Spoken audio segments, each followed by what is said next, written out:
বাংলাদেশ একটি নাম, একটি ইতিহাস। বহু উত্থান পতন, চড়াই উতরাই পেরিয়ে দেশটি আজ পরিপূর্ণতর রূপ পাচ্ছে। পরিপূর্ণতার এই ছবিটির পেছনে লুকিয়ে আছে ইতিহাসের এক সুদীর্ঘ কালক্রম। আজকের এই বাংলাদেশকে বুঝতে হলে আমাদের দৃষ্টিপাত করতে হবে ইতিহাসের সেই কালক্রমের দিকে। আজ যে আমরা মুক্ত স্বাধীন একটি দেশের নাগরিক হিসেবে বিশ্বের দরবারে মাথা উঁচু করে দাঁড়াতে পারছি, কিভাবে তা সম্ভব হলো? কি করে তৎকালীন পাকিস্তানি সামরিক জান্তার নিগড় ভেঙে এক রক্তক্ষয়ী যুদ্ধের মাধ্যমে স্বাধীন বাংলাদেশের অভ্যুদয় ঘটল? এবং এই অর্জনের পেছনে যে প্রস্তুতি এবং বাংলাদেশে কালানুক্রমে যে ঝোড়ো বাতাস বয়ে গেছে, তার প্রেক্ষাপটটিরও আনুপূর্বিক ইতিহাস আমাদের জানা প্রয়োজন।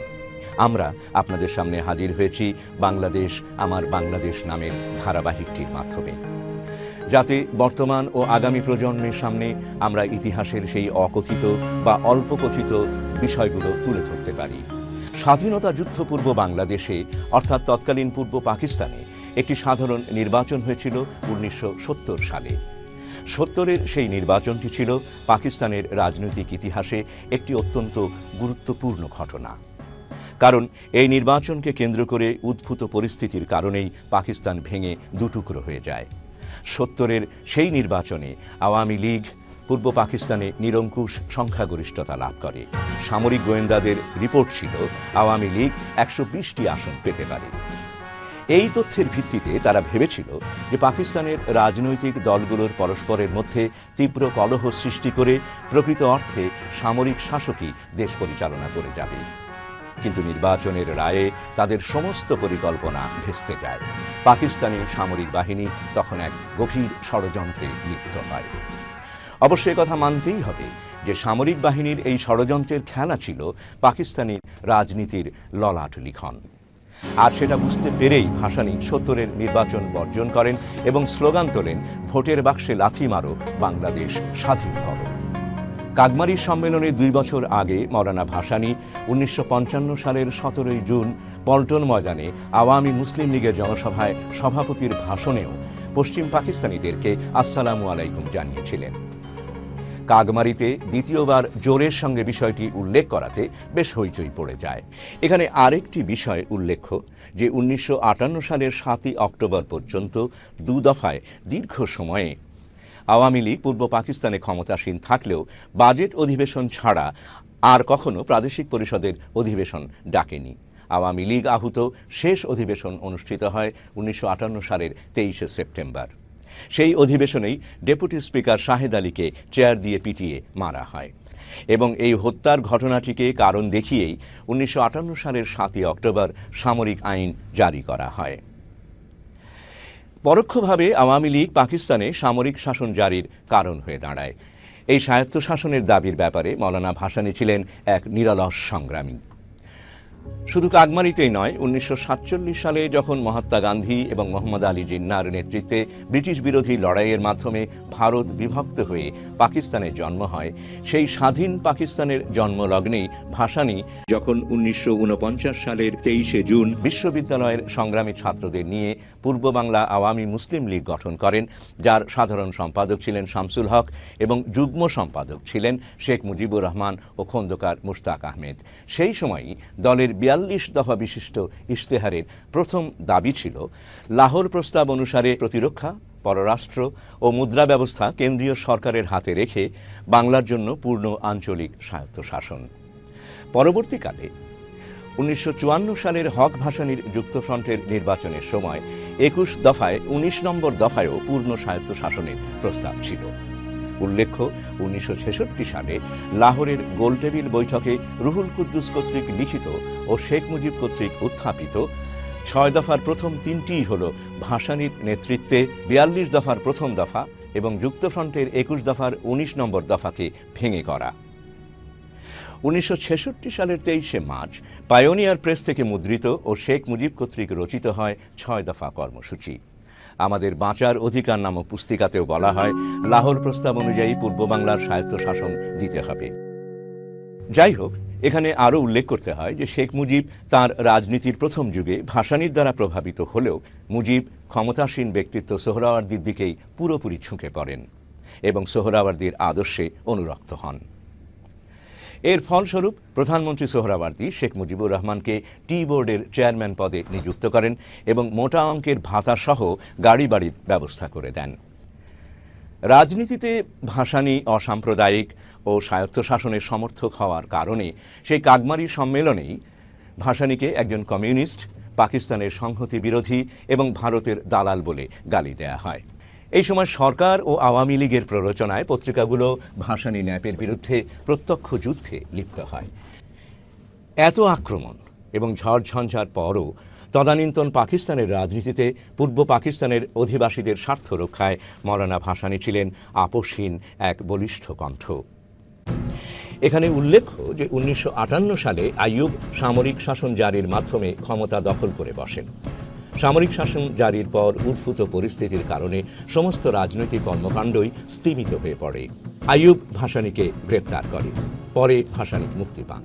1964 সালে আইয়ুব সাধারণ নির্বাচনের ঘোষণা দিলে ভাসানী অগ্রণী ভূমিকা নিয়ে নির্বাচনে ফাতেমা জিন্নাকে আইয়ুব খানের বিরুদ্ধে প্রতিদ্বন্দ্বিতায় নামান।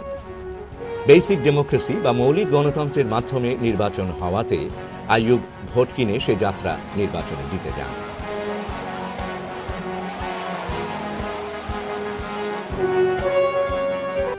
এরপর রাজনৈতিক দলগুলোর প্রস্তুতি নিতে একটু সময় লাগলেও 1966 সালে লাহোরে সর্বদলীয়ভাবে গোলটেবিল বৈঠক ডাকা হয়। গোলটেবিল বৈঠকেই শেখ মুজিব 6 দফা উত্থাপনের চেষ্টা করেন। এখানে আরেকটি বিষয় উল্লেখ করা দরকার। এই 6 দফাই আওয়ামী লীগ ও শেখ মুজিবকে ইতিহাসের একটি বিশেষ অবস্থানে তুলে নিয়ে আসে। কিন্তু এখন প্রশ্ন হচ্ছে যে এই 6 দফার রূপকার কে? এই বিষয়টি একটি বড় ধরনের রহস্যের জন্ম দেয়। কারণ 1966 সালের 5 ফেব্রুয়ারি লাহোরে উত্থাপিত হওয়ার আগ পর্যন্ত ঘুণাক্ষরেও কেউই এই 6 দফা সম্পর্কে কিছুই জানতে পারেনি। এমনকি তার সাথে সমন্বয়কারী হিসেবে যারা লাহোর গিয়েছিল কেউই 6 দফার বিষয়ে কিছুই জানতেন না। হঠাৎই শেখ মুজিব 6 দফা উত্থাপন করেন। ফলে আওয়ামী লীগ নেতারা তো বটেই, এমনকি অন্যান্য দলের নেতারাও বিস্মিত হয়ে পড়েন। নিখিল পাকিস্তান আওয়ামী লীগের প্রেসিডেন্ট নওয়াবজাদা নাসরুল্লাহ খান শেখ মুজিব কর্তৃক 6 দফা উত্থাপনে যুগপৎ বিব্রত ও বিস্মিত হন। কারণ বিষয়টি প্রেসিডেন্ট হিসেবে তার তো নয়ই, অন্য কারুরই জানা ছিল না। এতে উভয় পাকিস্তানের আওয়ামী লীগে ভাঙনের সূত্রপাত ঘটে।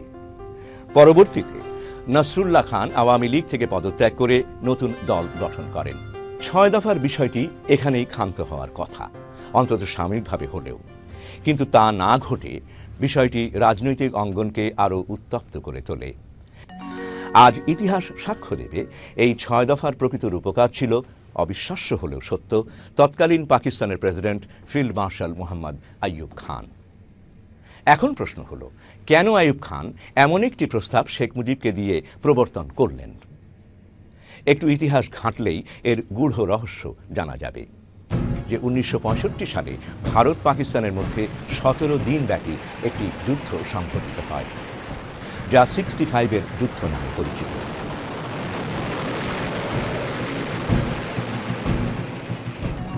এই যুদ্ধের পরিসমাপ্তি ঘটে তাশখান্ত চুক্তির মাধ্যমে। কিন্তু এই চুক্তিটি পাকিস্তানের জেনারেল ও রাজনীতিবিদরা মেনে নিতে পারেননি। সারা পাকিস্তানে প্রতিবাদের ঝড় ওঠে।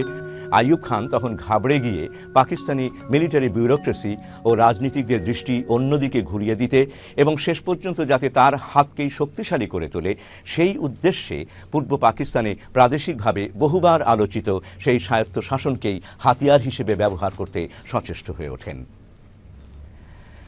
আইয়ুব ডাকসাইটে সিভিল সার্ভেন্ট। পাকিস্তানের কেন্দ্রীয় তথ্য সচিব আলতাফ গওহরকে দিয়ে 6 দফার প্রণয়ন করান এবং আলতাফ গওহরই কর্মসূচিটি জনাব রুহুল কুদ্দুসকে দেন। রুহুল কুদ্দুস কর্মসূচিটি কৃষি ব্যাংকের ম্যানেজিং ডিরেক্টর খায়রুল কবিরকে দিয়ে টাইপ করিয়ে বিমানে ওঠার আগ মুহূর্তে শেখ মুজিবের হাতে গুঁজে দেন। বিষয়টি আরও স্পষ্ট হয়ে ওঠে এ কারণে, সেই সময় আলতাফ গওহর পাকিস্তানের সমস্ত পত্রপত্রিকা ও মিডিয়াকে নির্দেশ দেন 6 দফার বহুল প্রচারের, আর এইভাবেই 6 দফা দ্রুত প্রচার লাভ করে। বিষয়টি আলতাফ গওহরও বেশ খেলিয়ে তোলাতে পেরেছিলেন, কারণ শেখ মুজিব যখন লাহোর কনফারেন্সে 6 দফা উত্থাপনে ব্যর্থ হয়ে বিফল মনোরথ, তখন 10 ফেব্রুয়ারি লাহোরে সাংবাদিকদের সঙ্গে সাক্ষাৎকারে 6 দফা বিষয়টি তিনি ব্যাখ্যা করেন। আর সাথে সাথে বিষয়টি নিয়ে সংবাদ মাধ্যম ঝাঁপিয়ে পড়ে। বহু পত্রিকায় ফলাও করে বিষয়টি ছাপা হয় এবং হিসেব অনুযায়ী পশ্চিম পাকিস্তানি নেতারা পাকিস্তান ভাঙনের অভিযোগ তুললে শেখ মুজিব 17 ফেব্রুয়ারি এক সাংবাদিক সম্মেলন ডাকেন। সম্মেলনে তিনি স্পষ্ট ভাষায় বলেন যে 6 দফার কারণে পাকিস্তান তো ভাঙবেই না, বরং 6 দফা উভয় অংশের অটুট সম্পর্ক গড়ে তুলবে এবং 6 দফা জাতীয় সংহতি জোরদার করবে। শেখ মুজিবের আরেকটি কর্মকাণ্ড কি করে আইয়ুবের হাতকে শক্তিশালী করেছিল সে বিষয়ে উল্লেখ করা একান্ত প্রয়োজন। তাশখান্ত চুক্তির বিরুদ্ধে যখন পাকিস্তানের রাজনৈতিক ব্যক্তিরা সোচ্চার হয়ে উঠেছিলেন, তখন পূর্ব পাকিস্তান আওয়ামী লীগ তাশখান্ত চুক্তির পক্ষে অর্থাৎ আইয়ুবের পক্ষে অবস্থান নেন। প্রথমে লাহোর কনফারেন্সে 6 দফার কোনো আলামতি ছিল না, বরং প্রথম থেকেই তাশখান্ত চুক্তির বিরুদ্ধে প্রস্তাব উঠেছিল। কিন্তু এখানে আওয়ামী লীগ তাশখান্ত চুক্তির পক্ষে অবস্থান নেয়। এমনকি শেখ মুজিব লাহোর কনফারেন্সে যোগ দেওয়ার আগেই 4 ফেব্রুয়ারি শুক্রবার ঢাকা বিমানবন্দরে বলেন যে তাশখান্ত বিরোধী প্রস্তাব গৃহীত হইলে বৈঠক বর্জন করিব। শেখ মুজিবের এই বক্তব্য ছিল প্রেসিডেন্ট আইয়ুব খানের বক্তব্যেরই সমান্তরাল। আইয়ুব রাজনৈতিক নেতাদের উদ্দেশ্যে বলেন, তাশখান্ত চুক্তির অযৌক্তিক সমালোচনা না করে গঠনমূলক প্রস্তাব দিন। কিন্তু তারপরও লাহোর সম্মেলনে আইয়ুব এবং শেখ মুজিব উভয়ের বক্তব্যকেই উপেক্ষা করে খুব জোরালোভাবেই তাশখান্ত চুক্তির বিরুদ্ধে প্রস্তাব গৃহীত হয়। আমরা একটু আগেই উল্লেখ করেছি যে তখনও পর্যন্ত 6 দফার কোনো গণভিত্তি তৈরি হয়নি, আর রাজনৈতিক অভিজ্ঞতা সম্পন্ন শেখ মুজিব বুঝতে পেরেছিলেন যে গণভিত্তি ছাড়া কোনো ইস্যুই শুধুমাত্র মিডিয়ার ওপর টিকে থাকতে পারে না। তাই 6 দফারও একটি গণভিত্তি দরকার। কিন্তু তখনও তিনি 6 দফার সেরকম কোনো সম্ভাবনা দেখতে পাচ্ছিলেন না। সেরকম একটি নাজুক পরিস্থিতি থেকে 6 দফাকে তুলে আনতে শেখ মুজিব হাত বাড়ান ছাত্র নেতাদের দিকে। শেখ মুজিব তৎকালীন ছাত্র নেতাদের সাহায্য প্রার্থনা করেন এবং দেখা যাক এ প্রসঙ্গে তৎকালীন ছাত্রলীগ নেতা আব্দুর রাজ্জাক কি বলেন। এমনি একটি পরিস্থিতিতে তিনি আমাদেরকে ডাকেন। আমি তখন ছাত্রলীগের সাধারণ সম্পাদক এবং সৈয়দ মোজারুল হক বাকি সভাপতি। আমাদেরকে তিনি ডাকেন যে আলাপ করার জন্য। আমরা তখন ওনার সঙ্গে দেখা করি। উনি আমাদেরকে বললেন যে আজকের বিকালটা তোদের সঙ্গে আলোচনা করব। তিনি বললেন যে তোরা আমাকে সমর্থন করবি না, আমি তো বিপদে পড়ে গেছি, আমার উপরে আমি যখন 6 দফা দেওয়ার পরে বিভিন্ন দিকে অ্যাটাক আসতেছে, সমর্থন। তা আমি কথা বলছিলাম, আমি বললাম যে নিশ্চয়ই। 6 দফাকে জনপ্রিয় করার লক্ষ্যে শেখ মুজিব বিভিন্ন জেলা সদরে জনসভায় ভাষণ দেওয়া শুরু করেন। 7 জুনকে আওয়ামী লীগ 6 দফা আদায় দিবস হিসেবে এখন পালন করে থাকে। এখানে আমরা খতিয়ে দেখি যে এই 7 জুন প্রকৃতপক্ষে কি ঘটেছিল। 7 জুনের যে ঘটনাকে কেন্দ্র করে শেখ মুজিবকে 8 জুন গ্রেপ্তার করা হয় সেটিও ছিল সরকার সৃষ্ট। ঘটনাটি ঘটে এরকম: 7 জুন আওয়ামী লীগ হরতালের ডাক দেয়। হরতাল ঢাকা শহরে তেমন একটা সাড়া জাগাতে পারে না, কিন্তু ঘটনার মোড় ঘুরে যায় তেজগাঁও শিল্প এলাকার একটি ক্ষুদ্র ঘটনায়। তেজগাঁও শিল্প এলাকায় পুলিশ নিরীহ শ্রমিকদের বেধড়ক লাঠিপেটা করলে শ্রমিকদের সাথে সংঘর্ষে 2 জন নিহত ও 10-15 জন আহত হয়। নারায়ণগঞ্জেও একই ঘটনা ঘটে। সেখানে মৃতের সংখ্যা 11 জনে গিয়ে দাঁড়ায় এবং বহু আহত হয়। এই ঘটনায় তেজগাঁ, ঢাকা বিশ্ববিদ্যালয় ও নারায়ণগঞ্জ থেকে হাজার হাজার লোক বিকেলে পল্টন ময়দানে আহত আওয়ামী লীগের মিটিংয়ের দিকে ছুটে যায়। তারা সেখানে গিয়ে বিস্ময়ের সঙ্গে লক্ষ্য করে যে মঞ্চে কোনো নেতা নেই। মূলত 7 জুন পল্টনে কোনো মিটিংই হয়নি। 69-এর প্রবল গণ অভ্যুত্থান ঘটে মওলানা ভাসানীর হাত ধরেই। এতে যোগ দেয় ছাত্ররা।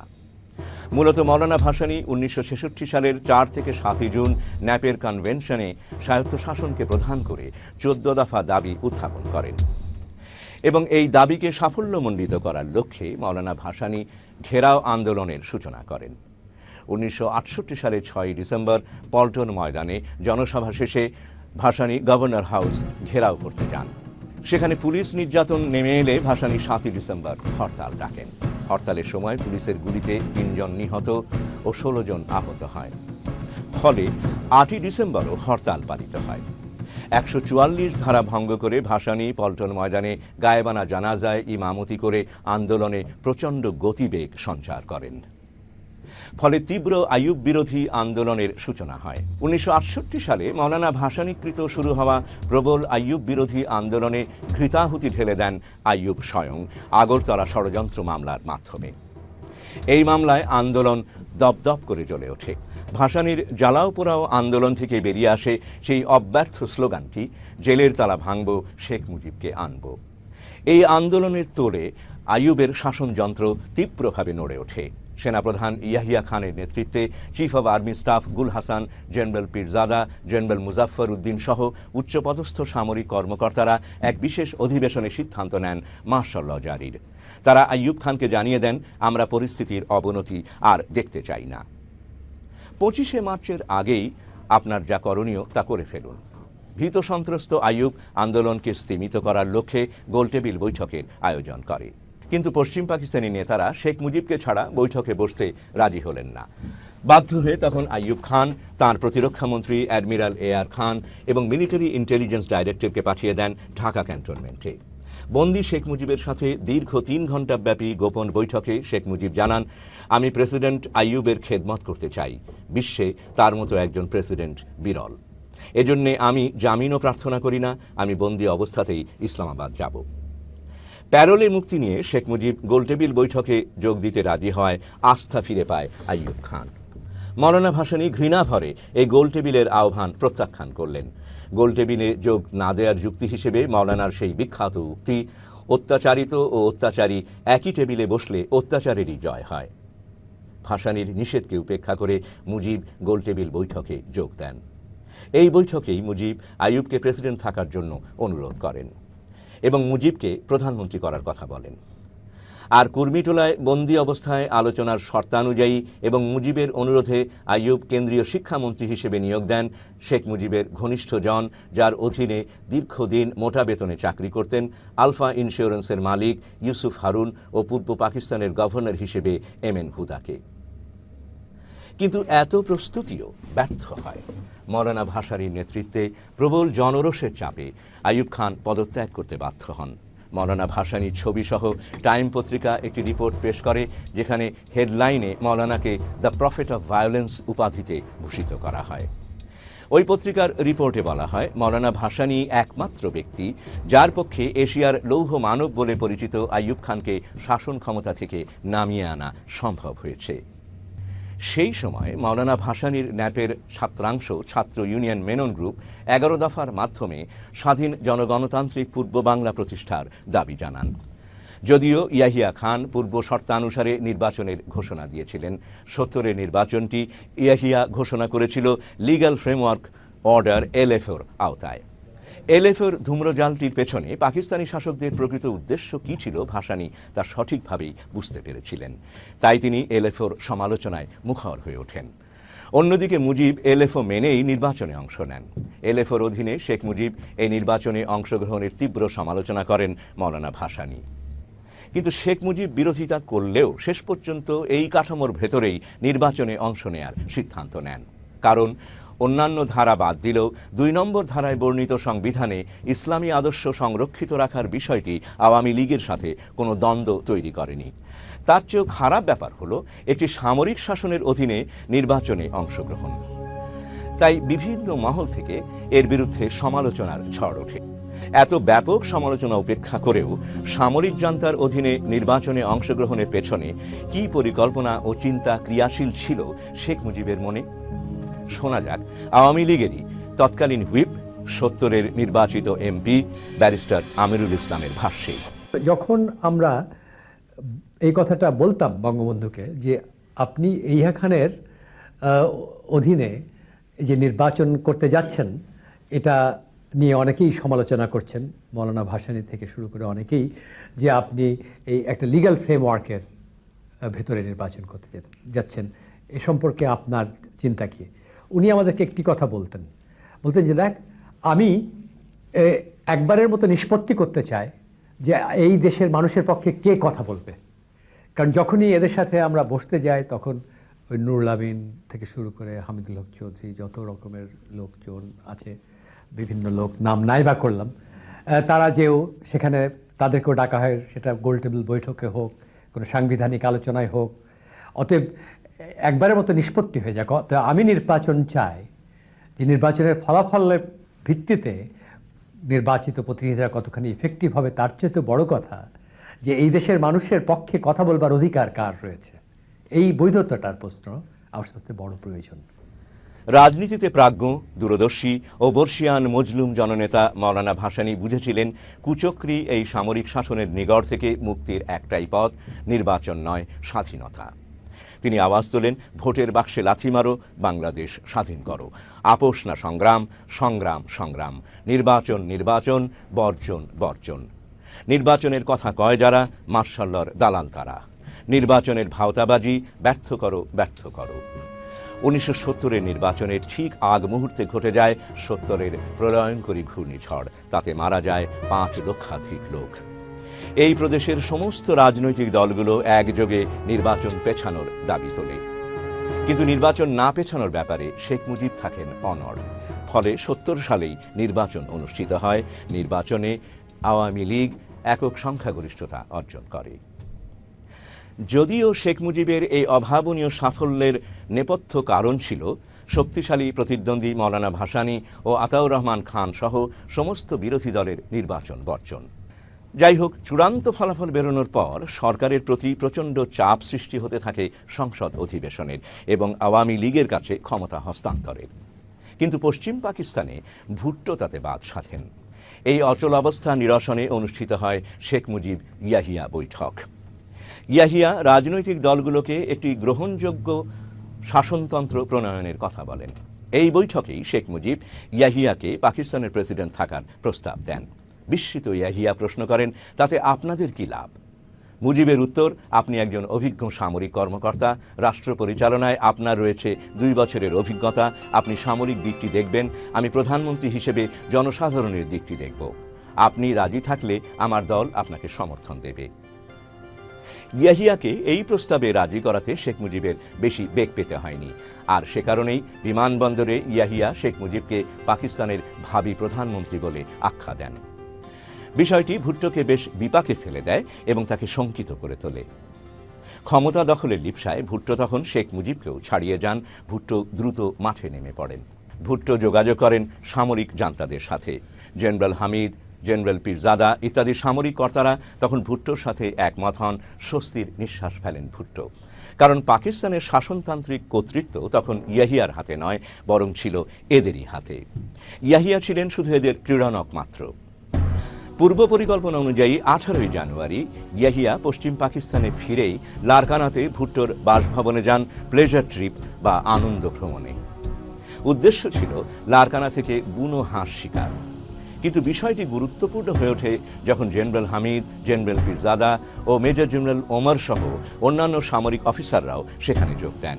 আসলে সেটিই ছিল পাকিস্তানের পূর্বাংশের বিধিলিপি নির্ধারণের জন্য নির্দিষ্ট দিন। সেদিনই পূর্ব পাকিস্তানে আক্রমণের নীল নকশা রচিত হয়। ওই সভাতেই সিদ্ধান্ত হয় 25শে মার্চ আক্রমণ করা হবে এবং পূর্ব পাকিস্তানের দায়িত্বে থাকবেন বেলুচিস্তানের কসাই বলে পরিচিত লেফটেন্যান্ট জেনারেল টিক্কা খান। সবচেয়ে আশ্চর্যের বিষয় হল যে সেই সভার সিদ্ধান্ত শেখ মুজিব জেনে যান তার পরদিনই। মুজিবের ইনার সার্কেল এবিএস সফদার সেই সংবাদটি দিয়েছিল শেখ মুজিবকে। সামরিক জান্তার আক্রমণের খবর পেয়ে সফদারকে ডেকে শেখ মুজিব বলেন, বড়ই উদ্বেগের কথা, ক্ষমতা হস্তান্তর নিয়ে চক্রান্ত চলছে, তুমি সাহেবজাদা ইয়াকুব খানের সাথে দেখা করে আমাকে আসল খবরটা জানাও। ইনার সার্কেল সেই দিনই ইয়াকুবের সাথে যোগাযোগ করলে তিনি বলেন, tell Sheikh Sahib not to be worried so long as I am here. If the situation changes he would be informed duly. ইয়াকুবের কথায় আশ্বস্ত হলেও 2 দিন পরই শেখ মুজিব নিশ্চিত খবর পান আক্রমণ হবে। কিন্তু আশ্চর্যের বিষয় হলো, এত বড় একটি পরিকল্পনার বিষয় জানার পরও আওয়ামী লীগ বা শেখ মুজিবের মধ্যে ব্যতিক্রমী কোনো প্রতিক্রিয়া বা সিদ্ধান্ত লক্ষ্য করা যায় না। রাজনীতি চলতে থাকে স্বাভাবিক ধীর গতিতে। আওয়ামী লীগ শাসনতন্ত্র সংসদীয় কমিটির মিটিং ডাকেন। আসন্ন সরকার গঠনের লক্ষ্যে আওয়ামী লীগ মন্ত্রিপরিষদও গঠন করে। প্রাদেশিক পরিষদের প্রধান মনসুর আলী এবং কেন্দ্রের প্রধান শেখ মুজিবুর রহমান। সংসদের প্রধান হবেন খন্দকার মুশতাক আহমেদ। শাসনতন্ত্রের জটিলতা নিরসনে শেখ মুজিবের সাথে আলোচনার জন্য ভুট্টো চলে আসেন ঢাকায়। ভুট্টো মুজিব দীর্ঘ আলোচনা হয়। দর্শক এখানে লক্ষ্য করবেন যে এর আগে ভুট্টো বলেছে 6 দফার সাথে তার কোনো বিরোধ নেই। ভুট্টো আরও বলেন 6 দফার 5.5 দফাই আমি মেনে নিয়েছি। যদিও পরিস্থিতিটি টের পেয়ে শেখ মুজিব 25শে ফেব্রুয়ারি এক ঘোষণায় বলেন যে পশ্চিম পাকিস্তানের ফেডারেল ইউনিটগুলোর ওপর 6 দফা চাপিয়ে দেয়া হবে না। পরে তিনি আরও উল্লেখ করেন যে প্রয়োজনে 6 দফা শিথিল করা হবে। কিন্তু ভুট্টো পাকিস্তান ফিরেই ইয়াহিয়ার সাথে অত্যন্ত গোপনে জরুরি বৈঠকে বসেন। সেই বৈঠকেই 3রা মার্চ অধিবেশন স্থগিতের সিদ্ধান্ত গ্রহণ করা হয়। এরই মধ্যে গভর্নর রিয়ার অ্যাডমিরাল আহসান দেখা করেন শেখ মুজিবের সাথে। সরকার গঠনে শেখ মুজিবের প্রস্তুতি যখন চূড়ান্ত, ঠিক তখনই চক্রান্তরত পাকিস্তানি সামরিক জান্তারা তাদের ষড়যন্ত্রের অংশ হিসেবে পূর্ব পরিকল্পনা অনুযায়ী 1 মার্চ এক ঘোষণায় সংসদ অধিবেশন স্থগিত ঘোষণা করে। কিন্তু আমরা সেই সময়ের ইতিহাসের দিকে তাকালে অবাক বিস্ময় দেখব যে 3রা মার্চ অনুষ্ঠিতব্য সংসদ অধিবেশন বাতিলের ব্যাপারে 1 মার্চে দেয়া সামরিক শাসকের ঘোষণাটির কথা শেখ মুজিব জেনে যান 28শে ফেব্রুয়ারিতেই। পূর্ব পাকিস্তানের গভর্নর এস.এম. আহসান 28শে ফেব্রুয়ারি রাতেই শেখ মুজিবকে গভর্নর হাউসে ডেকে জাতীয় পরিষদ অধিবেশন স্থগিত করার ইয়াহিয়ার সিদ্ধান্তটি জানান। শুনে শেখ মুজিব বলেন, নিঃসন্দেহে আমাদের সঙ্গে প্রতারণা করা হলো, আমাদের পায়ের নিচে মাটি সরিয়ে ফেলা হলো। সেই 28শে ফেব্রুয়ারি রাতেই শেখ মুজিব তার সঙ্গী 2 জন সহ সবাইকে সরিয়ে দিয়ে গভর্নর আহসানকে একান্তে অনুরোধ করেন, আপনারা অধিবেশনের নতুন একটি তারিখ যদি এই মাসেই ঘোষণা করেন তাহলে আমার পক্ষে জনসাধারণকে নিরস্ত রাখা সম্ভব হবে। আপনি দয়া করে মুলতবি ঘোষণার পরবর্তী একটি তারিখ ঘোষণা করার জন্য বলুন।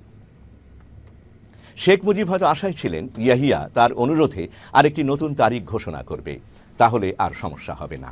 সে কারণেই তিনি নিশ্চিত মনে 1 মার্চ অধিবেশনের বাতিলের ঘোষণার দিন হোটেল পূর্বানীতে আওয়ামী লীগের সংসদীয় কমিটির অধিবেশনে যোগ দিয়েছিলেন।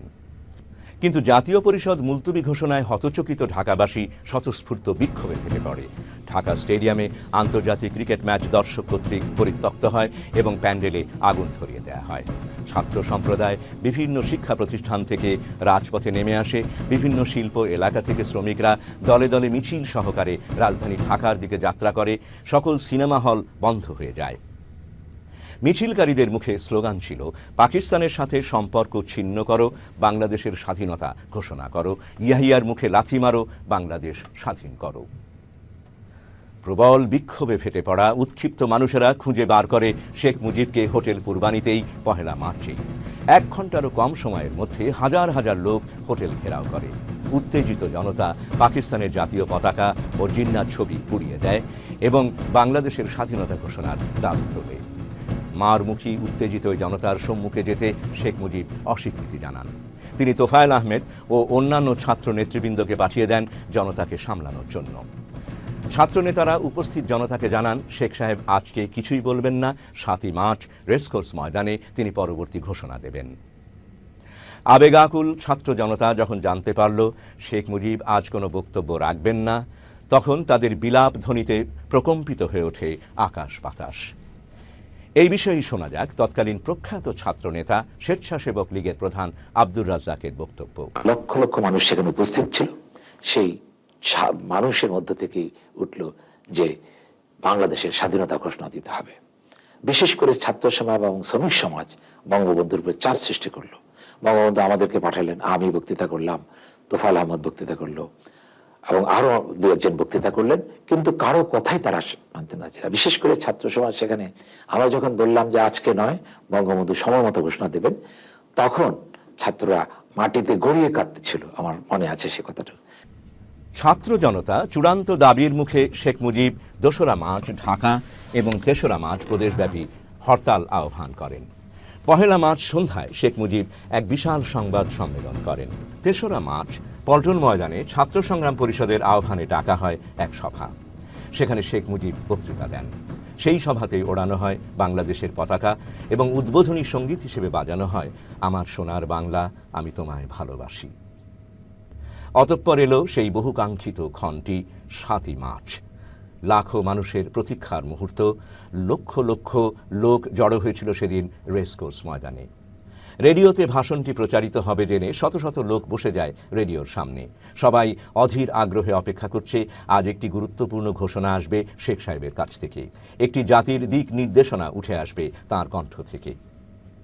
7ই মার্চ রেসকোর্স ময়দান। শেখ মুজিব ধীরে ধীরে মঞ্চে উঠে এলেন, মাইকের সামনে দাঁড়ালেন। রুদ্ধ নিঃশ্বাসে উপস্থিত জনতার অপেক্ষা। তিনি বক্তৃতা শুরু করলেন, একের পর এক বক্তব্য রেখে গেলেন, কথার পর কথামালা। দুঃখ ভারাক্রান্ত মন নিয়ে আপনাদের সামনে হাজির হয়েছি। 1969 আন্দোলনে আইয়ুব খানের পতন হওয়ার পরে যখন ইয়াহিয়া খান সাহেব সরকার নিলেন, তিনি বললেন দেশে শাসনতন্ত্র দেবেন, গণতন্ত্র দেবেন, আমরা মেনে নিলাম। তারপরে অনেক ইতিহাস হয়ে গেল, নির্বাচন হলো। আপনারা জানেন আমি প্রেসিডেন্ট ইয়াহিয়া খান সাহেবের সঙ্গে দেখা করেছি, আপনারা জানেন, আলাপ আলোচনা করেছি। তাকে অনুরোধ করলাম 15ই ফেব্রুয়ারি তারিখে আপনি জাতীয় পরিষদের অধিবেশন দেন। তিনি আমার কথা রাখলেন না, তিনি রাখলেন ভুট্টো সাহেবের কথা। তারপরে হঠাৎ 1 তারিখে অ্যাসেম্বলি বন্ধ করে দেওয়া হলো। আমি পরিষ্কার মিটিংয়ে বলেছি যে এবারের সংগ্রাম আমার মুক্তির সংগ্রাম, এবারের সংগ্রাম স্বাধীনতার সংগ্রাম। আমার 25 তারিখে অ্যাসেম্বলি কল করেছে, রক্তের দাগ শুকায় নাই। আমি 10 তারিখে বলে দিয়েছি যে ওই শহীদের রক্তের উপর দিয়ে পাড়া দিয়ে আরটিসিতে মুজিবুর রহমান যোগদান করতে পারে না। অ্যাসেম্বলি কল করেছেন, আমার দাবি মানতে হবে। প্রথম সামরিক আইন মার্শাল ল উদ্ধ করতে হবে,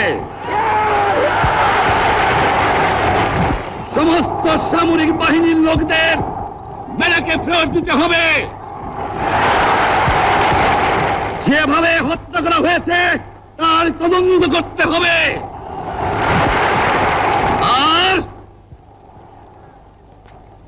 জনগণের প্রতিনিধির কাছে ক্ষমতা হস্তান্তর করতে হবে। তবে আমি অনুরোধ করছি, আপনারা আমাদের ভাই, আপনারা দেশকে একেবারে জাহান্নামে ধ্বংস করে দিয়েন না। জীবনে আর কোনোদিন আপনাদের মুখ দেখা দেখি হবে না। যদিও আমরা শান্তিপূর্ণভাবে আমাদের ফয়সালা করতে পারি, তাহলে অন্তপক্ষে ভাই ভাই হিসেবে বাস করার সম্ভাবনা আছে। উৎকণ্ঠিত জনতা অবাক বিস্ময়ে দেখলেন যে অজস্র কথার মধ্যে তিনি কিছুই বললেন না, শুধু অসহযোগ ও অহিংস আন্দোলন চালিয়ে যাওয়া ছাড়া। বক্তৃতাটি হয়ে পড়ল দিক নির্দেশনাহীন এক নাবিকের আস্ফালন মাত্র। হতাশ বিফল মনোরথ মানুষেরা ঘরে ফেরে কোনো রকম স্বাধীনতার ঘোষণা শ্রবণ ব্যতি রেখেই রেডিওর সামনে বসে থাকা অযুত জনতা ক্ষিপ্ত হয়ে ওঠে। কারণ সামরিক চক্র হঠাৎই রেডিওতে ভাষণ প্রচার বন্ধ করে দেয়। কিন্তু কিছুক্ষণের মধ্যেই রেডিওর সামনে বসে থাকা জনতাও জেনে যায় শেখ মুজিব স্বাধীনতার ঘোষণা দেননি। এবার আমরা দেখব যে 7ই মার্চের বক্তৃতা পরদিন পত্রিকাগুলোতে কোন আলোকে ছাপা হয়েছে। শেখ মুজিব যদি সত্যিই স্বাধীনতার ঘোষণা দিয়ে থাকেন, তাহলে পরদিন অর্থাৎ 8ই মার্চ নিশ্চয়ই তা ফলাও করে ছাপা হওয়ার কথা, কিন্তু বাস্তবে তা হয়নি। 8ই মার্চের সমস্ত পত্রিকাগুলোতে রেসকোর্স ময়দানের ভাষণ ফলাও করে ছাপা হলেও স্বাধীনতার ঘোষণার কথা ছিল না কোথাও। আমাদের সামনে রয়েছে তখনকার সবচেয়ে জনপ্রিয় পত্রিকা এবং আওয়ামী লীগের মুখপত্র হিসেবে পরিচিত দৈনিক ইত্তেফাক। ইত্তেফাকের দিকে তাকালে আমরা দেখব স্বাধীনতা ঘোষণার ছিটে ফোঁটাও কোথাও নেই, যা রয়েছে তা বরং উল্টো।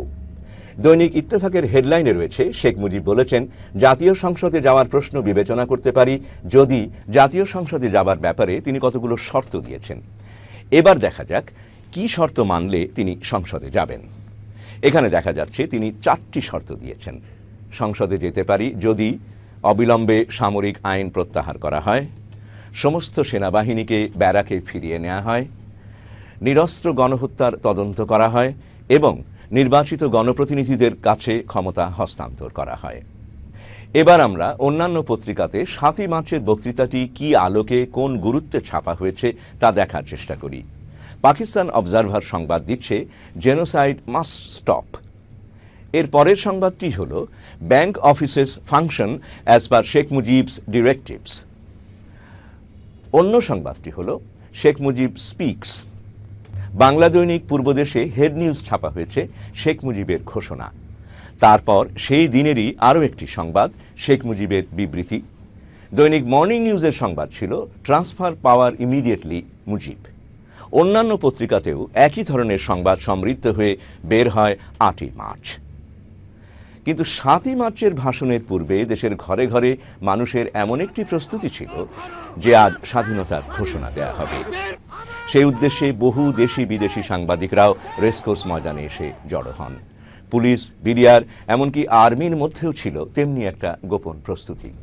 লক্ষ্য করা যাক, টাঙ্গাইলের তৎকালীন বাঙালি সামরিক অফিসার, মুক্তিযুদ্ধে সেক্টর কমান্ডার, স্বাধীনতার পর সামরিক বাহিনীর প্রধান এবং গত শাসনামলে আওয়ামী লীগের এমপি মেজর জেনারেল শফিউল্লাহ এ বিষয়ে কি বক্তব্য রাখেন। 2 তারিখের পরের থেকে যেভাবে নাকি আন্দোলন শুরু হয়েছে, আমরাও কিন্তু we became A part of it. এবং এই প্রেক্ষিতে যখন নাকি আমরা দেখছি যে এক পরিবেশ সৃষ্টি হচ্ছে যে আমাদের একটা পথ নিতেই হবে, একটা রাস্তা ধরতেই হবে, তখন অ্যানাউন্সমেন্ট আসলো যে বঙ্গবন্ধু 7ই মার্চে ভাষণ দেবেন। বঙ্গবন্ধুর ভাষণের জন্য আমরা কিন্তু সব প্রস্তুত ছিলাম। টাঙ্গাইলে 7ই মার্চের আগে 2-3 দিন আগে হয় 3rd অথবা 4th অথবা 5th হবে, বাংলাদেশে ফ্ল্যাগ কিছু উড়ানো হয়, যে এই ফ্ল্যাগই বঙ্গবন্ধু সেদিন স্বাধীনতা ঘোষণা দেবেন এবং এই ফ্ল্যাগ তিনি সেদিন উড়াবেন। এবং এই নিয়ে আমাদের ট্রুপসের মধ্যে একটা আনন্দ, একটা বয়ে যাচ্ছিল। তারাও কিন্তু এর মধ্যে সম্পৃক্ত হয়ে গেছে। যে ব্যাটালিয়ন, যে কোম্পানিটা ছিল টাঙ্গাইলে, সেই কোম্পানির কোম্পানি কমান্ডার ছিল একজন পশ্চিম পাকিস্তানি অফিসার। তাকে আমার কাছে কাছে রাখতে হচ্ছে যাতে করে নাকি সে আবার অন্য কিছু না করে বসে। আমরা সবাই বসে আছি 7ই মার্চের ভাষণ শোনার জন্য। 7ই মার্চ 2-3 লাইন হওয়ার পরে লাইন কাট অফ হয়ে যায়। এর সাথেই আমার কোম্পানি সেদিনই প্রায় বিদ্রোহ করে ফেলে। ওই দিনই অস্ত্র নিয়ে তারা বের হয়ে গেছিলো। প্রায় অনেক কষ্টে তাদেরকে একখানে নিয়ে বসে তাদেরকে বলেছি যে দেখো, এখন পর্যন্ত জানি না ঢাকায় কি হয়েছে, যদি ঘোষণা হয়ে থাকে তাহলে একরকম ব্যবস্থা হবে, যদি না হয় তাহলে এখন পর্যন্ত বোধহয় আমাদের কিছু করা সম্ভব না, উচিত নয়। তারা বলল যে তাহলে ঠিক আছে, দেখি আমরা পরের দিন ঘোষণাটা শুনি, ঘোষণাটা শোনা অথবা জানার ব্যবস্থা করি। পরের দিন ঘোষণাটা প্রচারিত হয়। প্রচারিত হওয়ার সাথে সাথে আমরা বুঝতে পেরেছি যে সময় এখনো আসেনি। এবার আসুন তাহলে আমরা দেখি 7ই মার্চের ভাষণটি স্বাধীনতার ঘোষণা হলে যার সবচেয়ে বেশি ক্ষিপ্ত হয়ে ওঠার কথা, সেই পাকিস্তানের প্রেসিডেন্ট ইয়াহিয়া এই ভাষণ সম্পর্কে কি বলেন। এই ভাষণ শুনে সামরিক জান্তা ইয়াহিয়া বলেন, এই পরিস্থিতিতে এটাই সবচেয়ে উত্তম ভাষণ। অর্থাৎ বাস্তবত পাকিস্তানের সামরিক শাসকেরা 7ই মার্চের ভাষণকে বরং স্বাগতই জানায়। পাকিস্তানি সামরিক শাসকেরা যখন বুঝতে পারল যে 7ই মার্চের ভাষণ তাদের জন্য ক্ষতিকারক কিছু নয়, তখন তারা রেডিওর ওপর থেকে নিষেধাজ্ঞা তুলে 8ই মার্চ সকালে পূর্ণাঙ্গ ভাষণটি প্রচারের অনুমতি দেয়। পূর্ব ঘোষিত 7ই মার্চের ভাষণের ঠিক আগের দিন অর্থাৎ 6ই মার্চ সন্ধ্যায় প্রেসিডেন্ট ইয়াহিয়া টেলিফোনে শেখ মুজিবের সাথে 1 ঘন্টারও বেশি সময় ধরে কথা বলেন। পাশাপাশি ব্রিগেডিয়ার জিলানির মাধ্যমে শেখ মুজিবকে পাঠান এক গোপন বার্তা। বার্তাতে ছিল যে মিস্টার মুজিব, আমি ঢাকায় আসছি। এই আলোকে দৈনিক পূর্বদেশ একটি সংবাদও ছাপে, ইয়াহিয়া নতুন প্রস্তাব নিয়ে আসছে। শেখ মুজিব ইয়াহিয়ার এই বার্তায় খুবই আস্থাবান হয়ে ওঠেন, কারণ সেদিন অর্থাৎ 6ই মার্চ বাস্তবে আরও দুটো বিরাট ঘটনা ঘটে, যাতে শেখ মুজিব আপোষের অগ্রগতিতে আরও আস্থাশীল হয়ে ওঠেন। তার একটি হল গভর্নর আহসানকে অনুরোধের ফলস্বরূপ ইয়াহিয়া 25শে মার্চ পুনরায় সাধারণ পরিষদের অধিবেশন ডাকেন জাতির উদ্দেশ্যে দেয়া এক ভাষণের মাধ্যমে। মনে রাখা দরকার যে এই তারিখটি হল সেই ভয়াল নির্মম কালো রাত্রির 25শে মার্চ, আর অন্যটি হল পূর্ব পাকিস্তানের গভর্নর আহসানকে সরিয়ে টিক্কা খানকে তার স্থলাভিষিক্ত করা। যে কারণে 6ই মার্চ রাতে আওয়ামী লীগের নীতি নির্ধারণী সভায় 7ই মার্চের সভায় বক্তৃতার বিষয় কি হবে তা নিয়ে টানা 9 ঘন্টা বাকবিতণ্ডার পরও শেখ মুজিব আপোষ রফা থেকে এক চুলো নড়েন না। তিনি ইয়াহিয়ার বক্তব্যেই অটল থাকেন। 6 মার্চের রাতের ওই সভা সম্পর্কে রিপোর্ট লিখতে গিয়ে লন্ডনের ডেইলি টেলিগ্রাফ পত্রিকার প্রখ্যাত সাংবাদিক ডেভিড লোসহ্যাক শেখ মুজিবের একটি বক্তব্য তুলে ধরেন। সেই সভায় শেখ মুজিব বলেন যে বিচ্ছিন্নতা থেকে পূর্ব পাকিস্তান কিছুই পাবে না রক্তপাত ও পীড়ন ছাড়া। 70-এর নির্বাচনে আওয়ামী লীগের ম্যান্ডেট স্বাধীনতার জন্য নয়, স্বায়ত্ত শাসনের জন্য। 7 মার্চ সকালে আরেকটি ঘটনা ঘটে। মার্কিন রাষ্ট্রদূত জোসেফ ফারল্যান্ড শেখ মুজিবের সাথে দেখা করেন এবং তার কাছে মার্কিন নীতি তুলে ধরেন। শেখ মুজিব তখন মার্কিন কনসাল আর্চার কে ব্লাডের সাথে পূর্বে সংগঠিত গোপন বৈঠক ও ফলাফলের আলোচনাকে মিলিয়ে এই আশা পোষণ করেন যে মার্কিন প্রশাসন হয়তো চাপ প্রয়োগ করলে সামরিক জান্তা ক্ষমতা হস্তান্তরে বাধ্য হবে। আর তাই সব ঘটনার ফলশ্রুতিতে 7 মার্চের বক্তৃতাটি বহু প্রতীক্ষিত স্বাধীনতার ঘোষণার পরিবর্তে হয়ে গেল কতগুলো শর্ত পূরণের ভাষণ। 7 মার্চের ভাষণে যে দলের বা অন্য কারো অভিমত বা মতের প্রভাব পড়েনি এবং শেখ মুজিব যে নিজের অভিমতে অটল ছিলেন সে বিষয়ে প্রখ্যাত আইনজীবী তৎকালীন আওয়ামী লীগের হুইপ ও 70-এর এমপি ব্যারিস্টার আমিরুল ইসলাম কি বলেন সেটা দেখা যাক। বঙ্গবন্ধু নির্বিকারভাবে তার চিন্তায় অটল রয়েছেন। আমরা যখন জিজ্ঞেস করেছি যে উনি কি বলবেন, তো উনি বলছেন তোমরা একটা খসড়া খাড়া করো না, কি বলা যায়। আমরা রাত জেগে জেগে জেগে জেগে অনেক কথা লিখেছিলাম এবং সেগুলো ওনাকে দিয়েওছিলাম, কিন্তু উনি যে বক্তৃতা দিয়েছেন সে বক্তৃতা আমাদের যে লেখা যে সমস্ত কথা ছিল, যেটা আমরা সাংবাদিকদের জন্য বা বিশ্বের জন্য যে তৈরি করেছিলাম, তার থেকে পাকিস্তান থেকে ফেরত আসার পর ডেভিড ফ্রস্টের সাথে সাক্ষাৎকারে শেখ মুজিব 7 মার্চের ভাষণ সম্পর্কে কি বলেন। ডেভিড ফ্রস্টের সাথে সাক্ষাৎকারে শেখ মুজিব বলেন, ফ্রস্ট যখন জিজ্ঞেস করেন আপনি যদি বলতেন আমি আজ স্বাধীন বাংলাদেশের ঘোষণা দিচ্ছি তাহলে কি ঘটত, শেখ মুজিব উত্তরে বলেন আমি এটা করতে চাইনি, বিশেষ করে ওই দিনটিতে, কেননা সেই সময় তাদের আমি সুযোগ দিতে চাইনি। বিশ্ব বলতো যে মুজিবুর রহমান স্বাধীনতা ঘোষণা করেছে এবং পাল্টা আঘাত হানা ছাড়া আমাদের আর কোনো বিকল্প নেই। আমি চাইছিলাম তারা আমাদের প্রথম আঘাত করুক। এরপর ফ্রস্ট জানতে চাইলেন কিন্তু আপনি এটা শুরু করতে চাননি। শেখ মুজিব বললেন না, আমি চেয়েছিলাম তারা শুরু করুক। ডেভিড ফ্রস্টের সাথে এই সাক্ষাৎকারে শেখ মুজিব স্পষ্ট ভাষায় বলেছেন 7 মার্চ তিনি স্বাধীনতার ঘোষণা দেননি। 1971 সালেরই 6 নভেম্বর ভারতের প্রধানমন্ত্রী ইন্দিরা গান্ধী নিউ ইয়র্কের কলাম্বিয়া বিশ্ববিদ্যালয়ে এক ভাষণে বলেন, আমার জানা মতে এমনকি এখনো পর্যন্ত তিনি নিজে স্বাধীনতার কথা বলেননি। 7 মার্চে স্বাধীনতার ঘোষণাটি এতটাই অপরিহার্য হয়ে পড়ে যে এর ব্যত্যয় ঘটায় সকলেরই বিস্ময়ের উদ্রেক করে, কারণ চারদিকে প্রস্তুতিটি এমন ছিল যে এর বাইরে কিছু ঘটার কথা ছিল জনগণের আশার অতীত। প্রিয় দর্শক, আমরা যদি ওই 7 মার্চের ভাষণটির দৃশ্যাবলীর দিকে একবার তাকাই তাহলে দেখব শেখ মুজিব যখন মঞ্চে উঠেছেন তখন চারদিক থেকে স্লোগান উঠছে, বীর বাঙালি অস্ত্র ধরো, বাংলাদেশ স্বাধীন করো। বক্তৃতারত শেখ মুজিবের সামনেই পূবালী বাতাসে উড়েছে স্বাধীন বাংলাদেশের পতাকা। যদি পেছনে তাকাই তাহলেও দেখতে পাবো সেখানেও উঠছে স্বাধীন বাংলাদেশের পতাকা। মঞ্চটির পেছনে রয়েছে বিশাল বাংলাদেশের পতাকা। আপনারা দর্শক সারির দিকে তাকালে দেখবেন যত ফেস্টুন ও ব্যানার আছে তার বেশিরভাগই লেখা আছে বীর বাঙালি অস্ত্র ধরো, বাংলাদেশ স্বাধীন করো। 1 মার্চ স্বতঃস্ফূর্ত ক্রোধান্বিত জনতা যখন পূর্বানী হোটেলে যায় তখনও তাদের মুখে স্লোগান ছিল, ইয়াহিয়ার মুখে লাথি মারো, বাংলাদেশ স্বাধীন করো। সব কথার শেষ কথা বাংলাদেশের স্বাধীনতা। সেদিন সমগ্র দেশের আবেগমথিত জনগণের সামষ্টিক ভাব প্রকাশিত হয়ে ওঠে উপস্থিত জনতার মধ্যে। তারই একটি বর্ণনা ফুটে ওঠে ব্যারিস্টার আমিরুল ইসলামের বক্তব্যে। ইতিমধ্যে সারা শহরে রাষ্ট্র হয়ে গেছে যে ইয়াহিয়া খান তিনি 3রা মার্চে অনুষ্ঠিতব্য যে সংসদ অধিবেশন সেটা বন্ধ করে দিয়েছেন এবং সাথে সাথে ঢাকা শহরের সমস্ত মানুষ তারা রাস্তায় নেমে এসেছে এবং একটি কথা ঢাকার রাজপথে সেদিন ছিল, 6 দফা না 1 দফা, 1 দফা 1 দফা, ঢাকা না পিন্ডি, ঢাকা ঢাকা, এবং বীর বাঙালি অস্ত্র ধরো, বাংলাদেশ স্বাধীন করো। অতএব স্বাধীনতার যে ঘোষণা, যে কণ্ঠ, এটা বাংলাদেশের জনগণের কণ্ঠ থেকেই উচ্চারিত হয়েছিল 1 মার্চেই। একথা অস্বীকার করার উপায় নেই যে সত্যিকার অর্থেই শেখ মুজিব ৭ই মার্চের ভাষণটি দিয়েছিলেন এক রক্তস্নাত পটভূমির ওপর দাঁড়িয়ে। তৎকালীন সরকারি বিজ্ঞপ্তি অনুযায়ী ১ মার্চ থেকে ৬ মার্চ পর্যন্ত সারা পূর্ব পাকিস্তানে মারা যায় ১৭২ জন এবং আহত হয় ৩৫৮ জন। বাস্তবে হতাহতের সংখ্যা ছিল আরও অনেক বেশি।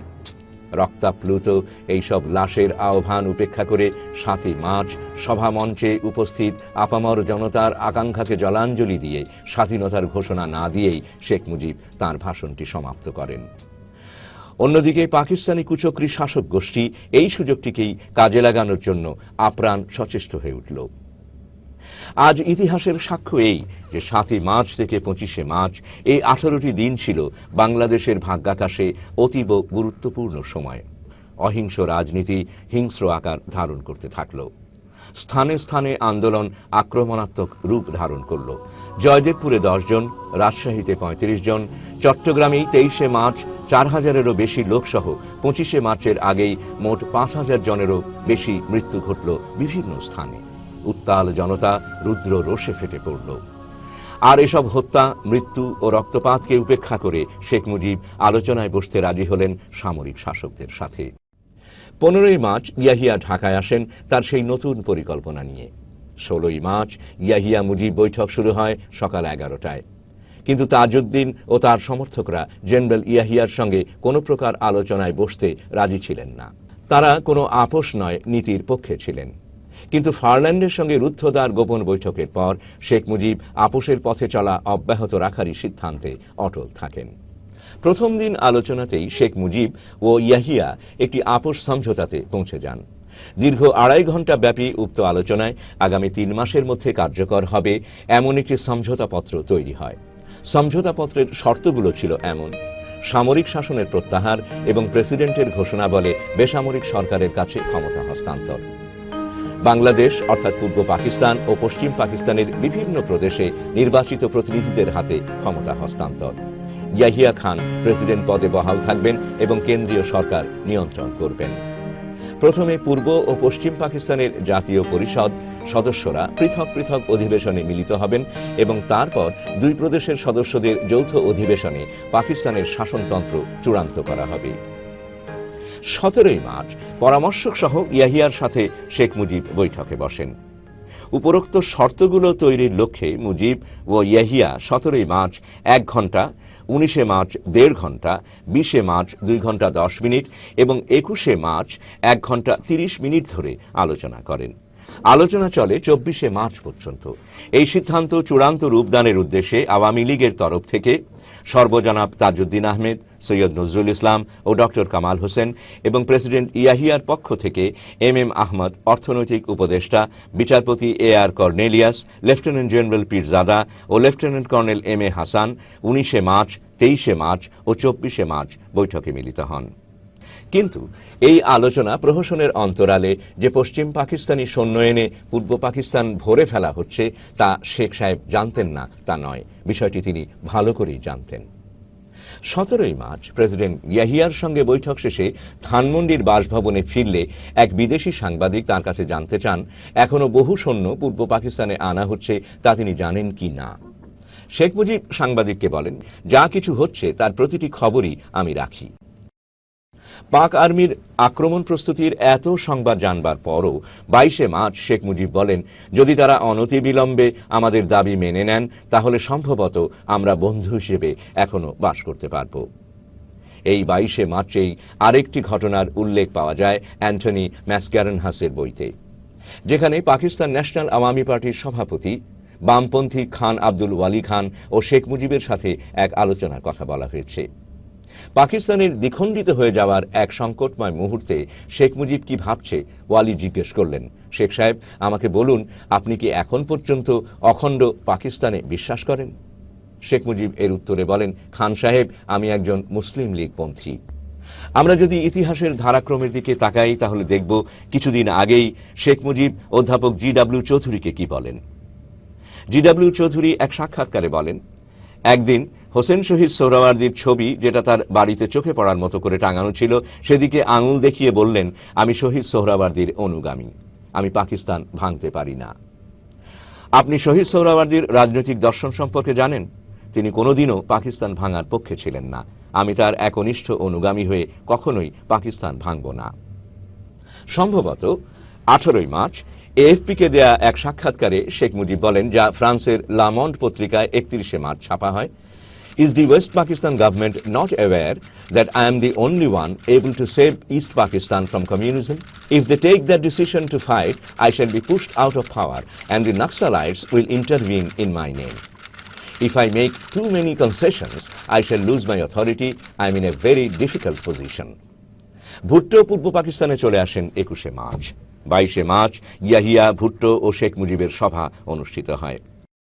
প্রথমে ভুট্টো ঢাকায় আসতে রাজি হননি, কিন্তু ইয়াহিয়ার টেলিগ্রাম পেয়েই তিনি ঢাকায় চলে আসেন। 22 মার্চ বৈঠকের পর ভুট্টো মুজিবকে বলেন তিনি নির্বোধের মতো সামরিক কর্তৃপক্ষের সঙ্গে সমঝোতার চেষ্টা করছেন, কারণ তারা তার হাতে ক্ষমতা দেবে না এবং নিশ্চিতভাবে একজন বাঙালির কাছে তো নয়। এ প্রসঙ্গে ব্যারিস্টার আমিরুল ইসলাম আবার, হোটেল ইন্টারকন্টিনেন্টাল তখন ছিল, সেখান থেকে ভুট্টো সাহেবকে 32 নম্বরে আনার সময় আমি তার সাথে থাকতাম, যাওয়ার সময় তাকে সাথে থাকতাম। অতএব একটা বৈদেশিক নেতা আসলে পারে তাকে যে ধরনের প্রোটোকল দেওয়া হয়, আমরা এই নেগোসিয়েশনসে তাকেও সে ধরনের প্রোটোকল দেওয়ার সিদ্ধান্ত গ্রহণ করি। একদিন উনি এই আলোচনা থেকে 32 নম্বর থেকে বেরিয়ে গাড়িতে উঠলেন আমার পাশে বসে। আমি তাকে বললাম যে আপনি এবং বঙ্গবন্ধু শেখ মুজিব আপনারা যদি এই ঐক্যমতের ভিত্তিতে একটি সংবিধান করতে না পারেন, তাহলে পরে পাকিস্তান এই গণতন্ত্র প্রতিষ্ঠা করতে পারবেন না, আবার সামরিক শাসনের আন্ডারে পাকিস্তান চলে যাবে। তো উনি আমাকে তখন একটা উত্তর দিলেন, যেটা খুব আমার কাছে গুরুত্বপূর্ণ মনে হয়েছিল। সেটা হচ্ছে যে, "Don't forget, Amirul Islam, that I got the highest vote from the cantonment." অর্থাৎ ক্যান্টনমেন্টে উনি সবচেয়ে বেশি ভোট পেয়েছিলেন। এই কথাটা দিয়ে এইটাই প্রমাণ বলতে চাইলেন যে মেসেজটা, যে আর্মির সমস্ত কনফিডেন্স তার উপরে রয়েছে। এবং এই কথা এসে আমি যেন বঙ্গবন্ধু শেখ মুজিব রহমান তাকে বললাম যে আপনার এই ধরনের একটা কথোপকথনের ভিত্তিতে আমার কাছে মনে হচ্ছে যে এদের কোনো বোনাফাইডই আছে বলে আলোচনাতে নাই, এবং এটা সম্পূর্ণভাবে তারা পাকিস্তানের জেনারেলদের সাথে আলাপ আলোচনা ভিত্তিতেই এই আলোচনা চালাচ্ছে। তো ভুট্টো কিন্তু শেখ মুজিব সামরিক প্রস্তুতির ব্যাপারটি গুরুত্বে না এনে আলোচনা নেশায় গুঁদ হয়ে যান এবং দিবাস্বপ্নের মতোই আশাবাদী হয়ে ওঠেন যে ক্ষমতা হস্তান্তরের সময় ঘনায়মান। শেখ মুজিব ও ইয়াহিয়ার মধ্যে সর্বশেষ বৈঠকটি অনুষ্ঠিত হয় 24 মার্চ। ইয়াহিয়ার দলের মুখ্য আলোচক পাকিস্তান প্ল্যানিং কমিশনের চেয়ারম্যান এম আহমদ বৈঠকের খসড়া ঘোষণাপত্রের সংশোধনীয় অনুমোদন করিয়ে নিলেন। এ প্রসঙ্গে আমরা শেখ মুজিবের মুখ থেকে you know that I have given in my last speech, I was giving 4 points, and I stand by that. Let him accept the position, and let us continue discussion and finalize it peacefully. Sheikh Mujib এবং আওয়ামী লীগ আপ্রাণ চেষ্টা করেছে আলোচনার মাধ্যমে একটা সমঝোতায় এসে ক্ষমতা দখল করে পাকিস্তানের অখণ্ডতা টিকিয়ে রাখার। এ ব্যাপারে আমরা শুনি 25 মার্চের কলকাতায় আশ্রয় নেয়া আওয়ামী নেতারা কি বলেন। কলকাতার প্রখ্যাত বুদ্ধিজীবী ডক্টর রফিক জাকারিয়ার সাথে এক সাক্ষাৎকারে আওয়ামী লীগ নেতা ফণীভূষণ মজুমদার, শাহ মোয়াজ্জেম হোসেন, জাহানারা মোর্শেদ প্রমুখ নেতারা বলেন, He had a long negotiation with our leader, Bangabandhu Sheikh Mujibur Rahman. Yahya Khan was always saying that I shall give the government to democracy. I shall give the reins of the government to democracy. When he was negotiating, it is unfortunate that we could not understand that under the smoke screen of a negotiation, he would be thinking of a violent genocide in East Bengal, that is our Bangladesh. But we did not think, we could not visualize that when he was negotiating, he would be going like this. After what has happened, I mean after 25th night, I think there is no other way to patch up this East Pakistan and West Pakistan together. Because we lost, we tried our best through 6-point program to stay together though they blamed us that we want to secede, still we know in our heart of hearts that that was our last chance to stay together. কিন্তু দুঃখের বিষয়, শেখ মুজিবের সমঝোতার মাধ্যমে সবকিছু নিজের পক্ষে আনার যে প্রত্যাশা, সেই আশায় গুড়ে বালি ঢেলে দেয় পাকিস্তানের সামরিক জান্তা। কারণ ততক্ষণে পাকিস্তানি সামরিক বাহিনীর দিক থেকে আলোচনার প্রহসনের নাটকের জবনিকাপাত ঘটে গেছে। 25শে মার্চ রাতে আক্রমণের সমস্ত প্রস্তুতি সম্পন্ন হয়ে গেছে। 1 মার্চে পূর্ব পাকিস্তানে পশ্চিম পাকিস্তানি সৈন্যবাহিনী ছিল 12,000-এর কিছু বেশি, তা বাড়িয়ে প্রায় 1 লক্ষে উন্নীত করা হয়েছে। 2রা মার্চ থেকে বিমানে করে সৈন্য আনা শুরু হয় সান্ধ্য আইন জারি করে। ভারতের ওপর দিয়ে পাকিস্তানের বিমান চলাচলে নিষেধাজ্ঞা থাকায় শ্রীলঙ্কা হয়ে সমস্ত সৈন্য পূর্ব পাকিস্তানে এনে জড়ো করা হয়। এখন শুধু চূড়ান্ত আক্রমণের জন্য অপেক্ষা। 25শে মার্চ সন্ধে 7:30টা থেকেই বিনা নোটিসে ইয়াহিয়া, MM আহমদ সহ সকলকে নিয়ে পশ্চিম পাকিস্তান চলে যান। শেখ মুজিব পড়ে যান আশাভঙ্গের এক বিরাট বিপাকে। এমন একটি সংকটময় মুহূর্তে শেখ মুজিবের মতো একজন নেতার করণীয় কি থাকতে পারে, অথবা বাস্তবে তিনি কি করলেন? এসব বলার আগে আমাদেরকে আরেকটি বিষয় দৃষ্টিপাত করা অত্যন্ত জরুরি। আমরা দেখতে চেষ্টা করব শেখ মুজিব যখন আপোষ রফা নিয়ে বুঁদ হয়ে আছেন, এদেশের মানুষ তখন কি করছে। মূলত জনগণ তখন ছিল একেবারে বিপরীতমুখী। স্বাধীনতার স্পৃহায় তখন তারা ফুঁসছে। বরং বলা যায় জনগণ তখন তাদের নেতা থেকে অনেক দূর এগিয়ে গেছে। জায়গায় জায়গায় পিকেটিং হচ্ছে, সংঘর্ষ হচ্ছে, সামরিক বাহিনীর গুলিতে বহু জায়গায় অসহযোগ পালনকারীরা মারা যাচ্ছে। ঢাকা বিশ্ববিদ্যালয় সহ বহু জায়গায় ছেলেমেয়েরা রাইফেল প্রশিক্ষণ নিচ্ছে। এত সব যে ঘটছে সবই বিচ্ছিন্নভাবে। এসব ঘটনা ঘটছে কোনো রকম দিক নির্দেশনা ছাড়াই। ছাত্রলীগ নেতারা বিশ্ববিদ্যালয়ে 23শে মার্চে আবারও বাংলাদেশের পতাকা ওড়ায়। আসম আব্দুর রব একটি ছোট্ট মিছিল নিয়ে শেখ মুজিবের বাড়ি গিয়ে বাংলাদেশের পতাকা উড়িয়ে দেন। এতে শেখ মুজিব ছাত্র নেতাদের ওপর খুবই ক্ষিপ্ত হয়ে ওঠেন। তবুও ছাত্রদের নেতৃবৃন্দের একটি অংশ ছিল জঙ্গি এবং বিপ্লবী মনোভাবের, এবং তাদের সঙ্গে ছিল ভারতের ঘনিষ্ঠ যোগাযোগ। যখনই বিপ্লবী কোনো সিদ্ধান্তের প্রয়োজন হতো, শেখ মুজিব সবাইকে থামিয়ে দিয়ে বলতেন, সময় হলে আমি বিপ্লবের ডাক দেব। এই সময় সমগ্র পরিস্থিতি উত্তেজনাপূর্ণ, সংঘর্ষপূর্ণ ও যুদ্ধংদেহী হয়ে ওঠে। অসহযোগ আন্দোলনটি তখন সর্বাত্মক সংঘর্ষে পরিণত হয়েছে। অফিস, আদালত, কলকারখানা সমস্ত কিছু বন্ধ, কোর্ট কাচারি বন্ধ। সচিবালয়ের বাঙালি সচিবরা আওয়ামী লীগের সাথে একাত্মতা ঘোষণা করেছে। রেডিও, টেলিভিশন নামে মাত্র চলছে। চট্টগ্রাম বন্দরে অস্ত্রসহ সোয়াত জাহাজটি এসে ভিড়লে বাঙালি শ্রমিকরা অস্ত্র নামাতে অস্বীকার করে। ঢাকা শহরের প্রতিটি বিল্ডিংয়ের ছাদে তখন বাংলাদেশের পতাকা উঠছে। সারা দেশের প্রস্তুতির এই চিত্রটি স্পষ্ট হয়ে উঠেছে তৎকালীন আওয়ামী স্বেচ্ছাসেবক লীগের প্রধান সাবেক মন্ত্রী আব্দুর রাজ্জাকের বক্তব্যে।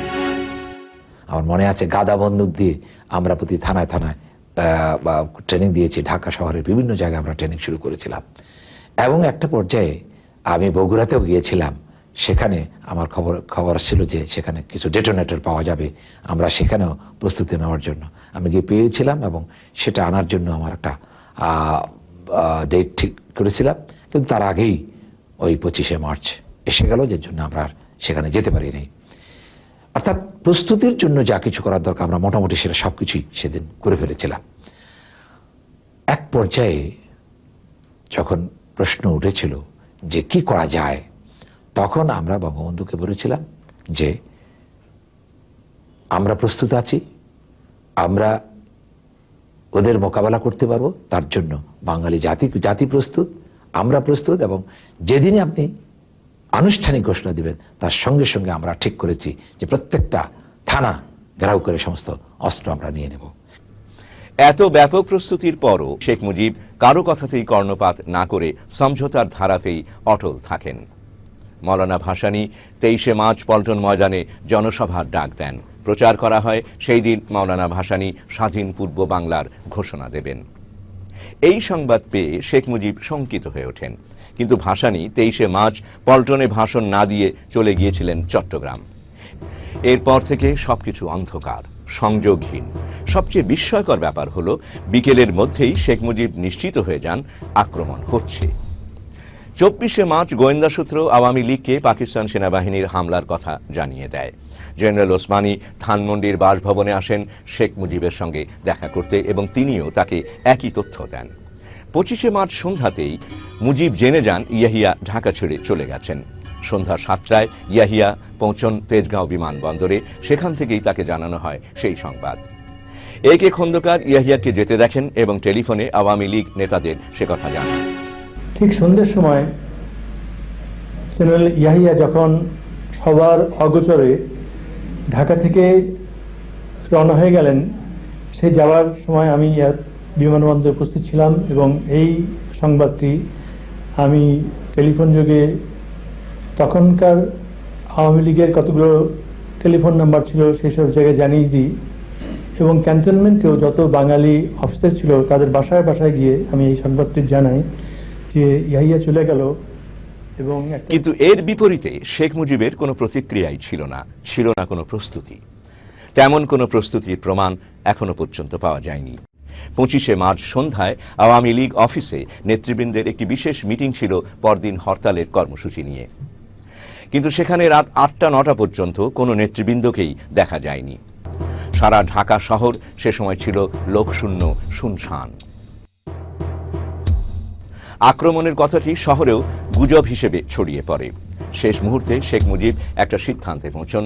সে অনুযায়ী তিনি নির্বাচিত আওয়ামী লীগের এমপিদেরকে ঢাকা ছেড়ে আত্মগোপন করতে বলেন। 25শে মার্চের সন্ধে থেকেই শেখ মুজিব একটি টেলিফোন কলের অপেক্ষায় ছিলেন। হয়তো সেই ফোন কলটি তার ভাগ্য নির্ধারণের জন্য খুবই গুরুত্বপূর্ণ ব্যাপার হয়ে দেখা দেবার কথা ছিল। এ সম্পর্কে ডক্টর কামাল হোসেন বলেন, 25শে মার্চের সেই অশুভ রাতব্যাপী আমি একটা টেলিফোন কলের অপেক্ষায় ছিলাম। সেই টেলিফোন কল আর কখনো আসেনি। শেখ মুজিবও আমাকে জিজ্ঞেস করেন আমি ওই ধরনের কোনো টেলিফোন কল পেয়েছি কিনা। আমি তাকে নিশ্চিত করলাম যে আমি পাইনি। এ সম্পর্কে আমরা এবার বিশিষ্ট আওয়ামী লীগ বুদ্ধিজীবী এমআর আক্তার মুকুল কি বলেন তাই দেখি। তিনি লিখেছেন, একে একে সবাই বিদায় নিল, কিন্তু শেষ মুহূর্তে শেখ মুজিব তার 32 নম্বরের বাড়ি ত্যাগ করলেন না। তাহলে টেলিফোনে তিনি কার কাছ থেকে আশ্বাস পেলেন, যে আশ্বাসের উপর নির্ভর করে তিনি পাথরের মতো নিশ্চুপভাবে গ্রেপ্তারের প্রতীক্ষায় বসে রইলেন? এ প্রশ্নের সমাধান তো আজও পর্যন্ত হলো না। এ ব্যাপারে তিনি একটা কৈফিয়ত দিয়েছেন বইকি, কিন্তু ঢাকায় যেভাবে গণহত্যা হয়েছে তাতে এই কৈফিয়তের যথার্থতা প্রমাণিত হয় না। ভারতের বিশিষ্ট সাংবাদিক জ্যোতি সেনগুপ্ত তিনি বলেন, আপাত দৃষ্টিতে মনে হয় ফারল্যান্ডের পরামর্শ অনুযায়ী শেখ মুজিব এই সিদ্ধান্ত অর্থাৎ আত্মসমর্পণের সিদ্ধান্ত নিয়েছেন। ফারল্যান্ড তার রিপোর্টে লিখেছেন, গৃহযুদ্ধের ডামাডোলে শেখ মুজিব মৃত্যুবরণ করুক এটা তিনি চাননি। তিনি আরও বলেছেন যে যুদ্ধের ওপর যখন ইতিহাস লেখা হবে প্রমাণিত হবে যে মার্কিন নীতি এবং স্থানীয় কর্মতৎপরতা শেখ মুজিবকে বাঁচিয়ে রেখেছে। ফারল্যান্ডের আশ্বাসের ভিত্তিতেই মুজিব আত্মসমর্পণের সিদ্ধান্ত নেন। পাকিস্তানের 2 নম্বর কমান্ডো বাহিনীর মেজর বেলাল 25শে মার্চ রাত 1টায় মুজিবকে গ্রেপ্তার করতে গিয়েছিলেন। তার জবানবন্দিতে বলেছিলেন, জেনারেল মিঠার নির্দেশেই 25শে মার্চ রাতের হামলায় তাকে হত্যা করা হয়নি, তাকে জীবন্ত গ্রেপ্তারের নির্দেশ ছিল। 25শে মার্চ রাতে শেখ মুজিবের গ্রেপ্তারের সময় সারা বাংলায় চলছিল অকথ্য নির্যাতন, অবর্ণনীয় অত্যাচার এবং হত্যাযজ্ঞ। অগণিত মানুষ তখন শুনতে চেয়েছিল একটি আহ্বান, একটি আশার বাণী। কিন্তু শেখ মুজিব গ্রেপ্তার বরণ করেন নিশুতি রাতের আধারে, একান্ত গোপনে। 1971 সালের 25শে মার্চ রাতে গ্রেপ্তারের পূর্ব মুহূর্ত পর্যন্ত কোনো প্রকার স্বাধীনতার ঘোষণা শেখ মুজিব দেননি। পরবর্তীতে দাবি করা হয় যে 25শে মার্চ রাত 11টা30 ইপিআর এর ট্রান্সমিটারের মাধ্যমে শেখ মুজিব স্বাধীনতার ঘোষণা দেন, যা চট্টগ্রাম পাঠানো হয়। কিন্তু সেই সময় ইপিআর এর সিগন্যালস বিভাগের মোহাম্মদ আশরাফ আলী সর্দারের সাক্ষাৎকারে এ বিষয়ের সমর্থনে কোনো সাক্ষ্য মেলে না। আশরাফ আলী বলেন, সেদিন আমরা কিছু একটা সংবাদ আসবে বলে বসেছিলাম, কিন্তু তা আসেনি। অতএব চট্টগ্রামে জহুর আহমেদ চৌধুরীর কাছে স্বাধীনতার ঘোষণা পাঠানো হয়েছে বলে যে দাবি করা হয় তা সর্বৈব মিথ্যা। কারণ সেদিন চট্টগ্রামের সাথে টেলিফোন যোগাযোগ ছিল বিচ্ছিন্ন। ক্যাপ্টেন রফিকুল ইসলামের বক্তব্যে আছে, সে রাতে তিনি ঢাকায় পিলখানার সাথে কোনো যোগাযোগ করতে পারছিলেন না। এমনটি কোনোদিন ঘটেনি। তারপরও আজ একথা পরিষ্কার যে শেখ মুজিবুর রহমান ইচ্ছে করলে বহুভাবেই স্বাধীনতার ঘোষণা দিতে পারতেন। অন্তত তার আর কোনো পথ খোলা না থাকলেও তিনি টেলিফোনে ঢাকার সমস্ত পত্রিকাগুলোতে তা জানাতে পারতেন। এবার দেখা যাক 26শে মার্চ পত্রিকাগুলোতে কি ছাপা হয়েছিল। 1971 সালের 26শে মার্চ ইত্তেফাকের যে সংখ্যাটি প্রকাশিত হয় কিন্তু কখনো আলোর মুখ দেখেনি, সেটি যদি যথারীতি জনসাধারণের হাতে আসত তাহলে সকলে অবাক হয়ে দেখত সেখানেও স্বাধীনতার কোনো ঘোষণা নেই। এখন আপনাদের সামনে ইত্তেফাকের সেই বিরল কপিটির প্রথম পাতা প্রদর্শিত হচ্ছে। আপনারা দেখছেন শেখ মুজিব বলেছেন এই গণহত্যা বন্ধ করো, আর 27শে মার্চ তিনি হরতাল ডেকেছেন। 26শে মার্চ চট্টগ্রাম মুক্ত থাকায় সেখানকার পত্রিকাগুলো যথারীতি প্রকাশিত হয়, কিন্তু আশ্চর্যের বিষয় সেখানেও স্বাধীনতা ঘোষণার কোনো চিহ্ন আমাদের কাছে পরিলক্ষিত হয় না। অন্তত রাত 11:30টায় ঢাকার পিলখানা থেকে শেখ মুজিব কর্তৃক স্বাধীনতার ঘোষণা চট্টগ্রাম গিয়ে পৌঁছলে তা সেখানকার দৈনিকগুলোতে হেডলাইন হয়ে আসার কথা ছিল। এবার আমরা দেখি সেদিন চট্টগ্রাম থেকে প্রকাশিত পত্রিকাতে কি ছিল। চট্টগ্রাম থেকে প্রকাশিত পিপলস ভিউ পত্রিকার প্রথম পৃষ্ঠার হেডলাইনে ছিল মুজিব কলস ফর জেনারেল স্ট্রাইকস টুমরো। অর্থাৎ পুরো পত্রিকার কোথাও স্বাধীনতার ঘোষণার কথা নেই। আজ ইতিহাসের কণ্ঠস্বর থেকে এই আওয়াজই বেরিয়ে আসছে যে শেখ মুজিব যদি 7ই মার্চ বা তার পরবর্তীতে স্বাধীনতার ঘোষণা দিতেন, দুঃখজনকভাবে তাহলে 30 লাখ নিরীহ মানুষ মারা যেত না, 2.5 লক্ষ মহিলা ধর্ষিতা হতো না, রক্তপাতহীন দ্রুত এক বিপ্লবের মাধ্যমেই বাংলাদেশের স্বাধীনতা অর্জিত হতো এবং অবিশ্বাস্য রকম কম সময়ের মধ্যেই তা ঘটত। তখনকার রাজনৈতিক নেতাদের হঠকারী সিদ্ধান্ত এবং বলা যায় নীরব সমর্থনের সুযোগেই পাকিস্তানি আর্মিরা দীর্ঘ প্রস্তুতি নিয়ে 25শে মার্চ রাতে রাজারবাগ পুলিশ ক্যাম্প, বিডিআর ও বাংলাভাষী সৈনিকদের ওপর আক্রমণ চালায়। শত শত লাশ তখন রাস্তায় রাস্তায়, আনাচে কানাচে, বাড়িঘরগুলো পুড়ছে, চারদিক ছারখার, সে এক নারকীয় দৃশ্য। ডেইলি টেলিগ্রাফে 30শে মার্চ সাইমন রিং এর রিপোর্ট। আত্মসমর্পণের আগে শেখ মুজিব তার আস্থাভাজন এক সহকর্মীকে বলেন, আমি যদি পালিয়ে থাকি তাহলে সৈন্যবাহিনী আমাকে খুঁজে বার করার জন্য সমগ্র ঢাকা নগরীকে পুড়িয়ে দেবে। ঢাকা শহরের চারদিকে প্রজ্বলিত এই লেলিহান শিখা আসলে শেখ মুজিবের ওই বক্তব্যকেই জ্বালিয়ে পুড়িয়ে ভস্মে পরিণত করেছে। ঢাকা শহরের এই চিত্রের সম্মুখে যদি শেখ মুজিবকে দাঁড় করানো যেত তাহলে তিনি লজ্জায় দুঃখে কুঁকড়ে যেতেন কিনা জানি না, কিন্তু এদেশের মানুষ তখন সেই অগ্নুৎপাতের ভেতর দিয়েই, এই গুলির ভেতর দিয়েই মরিয়া হয়ে পালাচ্ছিল। ইতিহাসের নির্মম পরিহাস এই যে আওয়ামী লীগের সমস্ত শীর্ষ নেতাই এই সময় কোন রকম তৎপরতাবিহীনভাবে হাজার হাজার পলায়নপর মানুষের কাতারে সামিল হয়েই এই শহর থেকে নিষ্ক্রান্ত হতে বাধ্য হন। জাতির সেই ক্রান্তি লগ্নে আতঙ্কিত, উদ্ভ্রান্ত ও দিগ্ভ্রান্ত মানুষেরা যখন ছুটে পালাচ্ছে, ঠিক সেই মুহূর্তে এক অজ্ঞাত স্থান থেকে সেই কণ্ঠস্বরটি ভেসে আসে এক ঐশ্বরিক দিক নির্দেশনার মতো। কিন্তু যার কণ্ঠ থেকে এই ঘোষণাটি তারা শুনতে চেয়েছিল সেটি এই কণ্ঠস্বর নয়, এটি অন্য এক কণ্ঠস্বর। আবেগমথিত দেশমাতৃকার প্রতি নিবেদিত গভীর দৃঢ়তায় পরিপূর্ণ কণ্ঠস্বরটি থেকে যা উচ্চারিত হয়েছিল সেটি ছিল প্রকৃত অর্থে ডিক্লারেশন অফ ইন্ডিপেন্ডেন্স বা স্বাধীনতার ঘোষণা। জিয়াউর রহমান কালুরঘাট বেতার কেন্দ্র থেকে প্রথম যে ঘোষণাটি দেন, এক রহস্যজনক কারণে তার সমস্ত কপি নষ্ট করে ফেলা হয়। কিন্তু সেই সময়ে চট্টগ্রামেরই এক সাংবাদিকের স্মৃতি থেকে প্রায় হুবহু যে ঘোষণাটি পাওয়া যায় সেটি হল, I, Major Zia, head of the Provisional Revolutionary Government of Bangladesh, do hereby declare war of independence against Pakistani occupation army. R major Ziaur Rahman কর্তৃক প্রদত্ত দ্বিতীয় ঘোষণাটি ছিল, যা কালুরঘাট বেতার কেন্দ্র থেকেই প্রচারিত হয়, তা হল, I, Major Ziaur Rahman, do hereby declare independence of Bangladesh on behalf of our great national leader, Bangabandhu Sheikh Mujibur Rahman. Ziaur রহমানের সেই তেজোদ্দীপ্ত বিপ্লবী প্রত্যয়পূর্ণ কণ্ঠটি একমাত্র কণ্ঠস্বর যার ঘোষণায় হাজার হাজার পলায়নপর ধাবমান জনস্রোত থমকে দাঁড়ায়। অসীম সাহস নিয়ে বারবার তারা ঘুরে দাঁড়ায়। এই কণ্ঠস্বরই প্রথম তাদের লুপ্ত হয়ে যাওয়া চেতনায় আঘাত হেনে তাদেরকে সচেতন করে তোলে। এই ঘোষণা সামরিক বাহিনী তো বটেই, সমগ্র দেশেই এক ব্যাপক আলোড়ন তোলে। মেজর জিয়া তখন এক জীবন্ত কিংবদন্তির নায়কে পরিণত হন। 11ই এপ্রিল প্রবাসী বাংলাদেশ সরকারের প্রধানমন্ত্রী তাজউদ্দিন আহমেদের জনগণের উদ্দেশ্যে দেয়া এক বেতার ভাষণে তিনি বলেন, আমাদের যুদ্ধরত বাহিনীর চমৎকার সাফল্য এবং তাদের শক্তির ক্ষেত্রে প্রতিদিন জনবল ও দখলীকৃত অস্ত্রের বৃদ্ধি গণপ্রজাতন্ত্রী বাংলাদেশ সরকারকে, যা প্রথম মেজর জিয়াউর রহমানের মাধ্যমে ঘোষিত হয়, সক্ষম করে তুলেছে একটি পরিপূর্ণ অপারেশন ভিত স্থাপন করতে, যেখান থেকে মুক্তাঞ্চলের কর্মকাণ্ড পরিচালিত হচ্ছে। 1972 সালের প্রথম স্বাধীনতা দিবস উপলক্ষে দৈনিক বাংলার প্রথম পাতায় প্রকাশিত প্রতিবেদনটির দিকে তাকালে আমরা দেখব, সেদিন চট্টগ্রামে যেমন করে স্বাধীনতার লড়াই শুরু হয়েছিল শিরোনামে একটি প্রতিবেদন। সেখানে শেষ প্যারাতে বলা হয়েছে, এই স্বাধীনতার ঘোষণাই ধ্বনিত হয়েছিল মেজর জিয়ার কণ্ঠে স্বাধীন বাংলা বেতার কেন্দ্র থেকে। 1977 সালের ডিসেম্বর মাসে রাষ্ট্রীয় অতিথি হিসেবে জেনারেল জিয়া নয়াদিল্লি সফরকালে রাষ্ট্রীয় ভোজ অনুষ্ঠানের বক্তৃতায় ভারতের রাষ্ট্রপতি সঞ্জীবা রেড্ডি বলেন যে জেনারেল জিয়াউর রহমানই সর্বপ্রথম বাংলাদেশের স্বাধীনতা ঘোষণা করেন। 25শে মার্চের আক্রমণের পর কিংকর্তব্য বিমূঢ় পূর্ব পাকিস্তানিদের যে যুদ্ধ ছাড়া আর কোনো উপায় নেই, এই সিদ্ধান্তে পৌঁছানো একটা অতীব গুরুত্বপূর্ণ ব্যাপার। 25শে মার্চের রাত 11:30টায় পাকিস্তান বাহিনীর আক্রমণের সংবাদ পাবার সাথে সাথেই জিয়াউর রহমান এই বিরল সিদ্ধান্তটি নিতে পেরেছিলেন। আই রিভল্ট শব্দটি এতই দ্ব্যর্থহীন হয়ে পড়ে যে তার অধীনস্থ সৈন্যরাও আর কোনো রকম দ্বিরুক্তি না করে তার নির্দেশ পালনে ঘুরে দাঁড়ায়। সেখানে অবস্থিত সমস্ত পাকিস্তানি অফিসারকে জিয়া গ্রেপ্তার করেন। তার কমান্ডিং অফিসার জান জুয়াকেও ধরে এনে বন্দী করেন।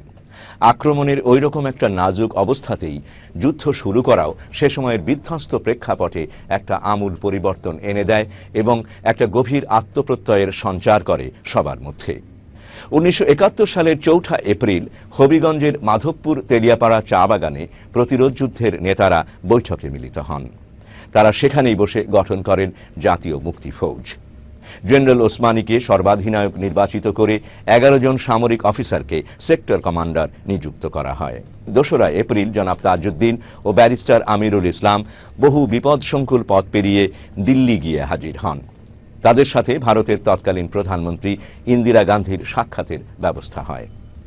তাজউদ্দিন সেখানে 8 এপ্রিল পর্যন্ত অবস্থান করে ইন্দিরার সাথে মৌলিক বিষয়গুলোতে একটা সমঝোতায় পৌঁছন এবং সেখানে 7 দফার একটি গোপন চুক্তি স্বাক্ষরিত হয়।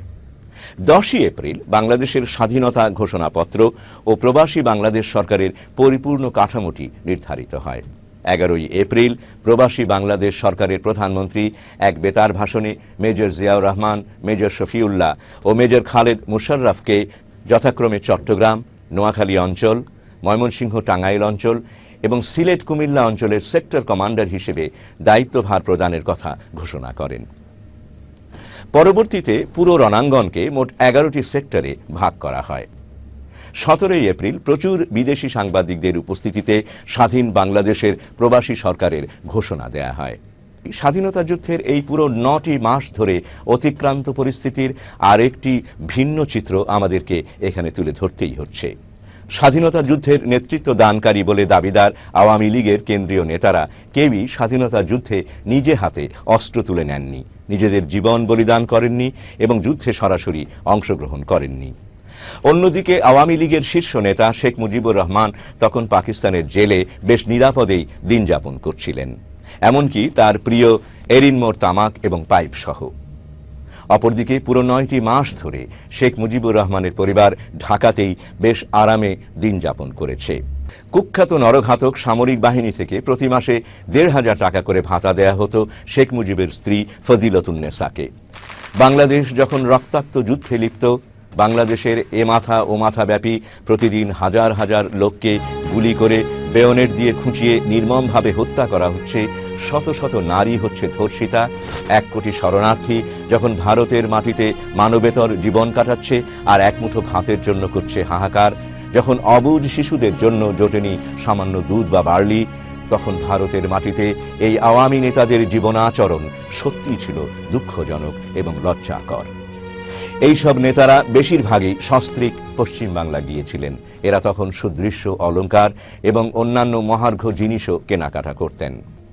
আওয়ামী নেতাদের কলকাতার জীবন সম্পর্কে আরও তথ্য মিলবে স্বাধীনতার পর শেখ মুজিব দেশে ফিরলে স্বাধীন বাংলা ছাত্র সংগ্রাম পরিষদ শেখ মুজিবের কাছে যে 2টি প্রস্তাব রাখেন তাতে। সেই প্রস্তাবের 4 নম্বরটি হল অস্থায়ী সরকার ও আওয়ামী লীগের এমএনএ ও এমপি যারা ভারতে অবস্থানকালে দুর্নীতি করেছে এবং স্বাধীনতা যুদ্ধের প্রতি বিশ্বাসঘাতকতা করেছে তাদেরকে আওয়ামী লীগ থেকে বহিষ্কার এবং ট্রাইব্যুনাল গঠন করে বিচার করতে হবে। প্রবাসী সরকার 11 থেকে 17 জুলাই পর্যন্ত কলকাতায় থিয়েটার রোডে 7 দিনব্যাপী সেক্টর কমান্ডার সমন্বয়ে এক সম্মেলনের আয়োজন করেন। সেখানে তৎকালীন প্রধানমন্ত্রী তাজউদ্দিন আহমেদ সভাপতিত্ব করেন।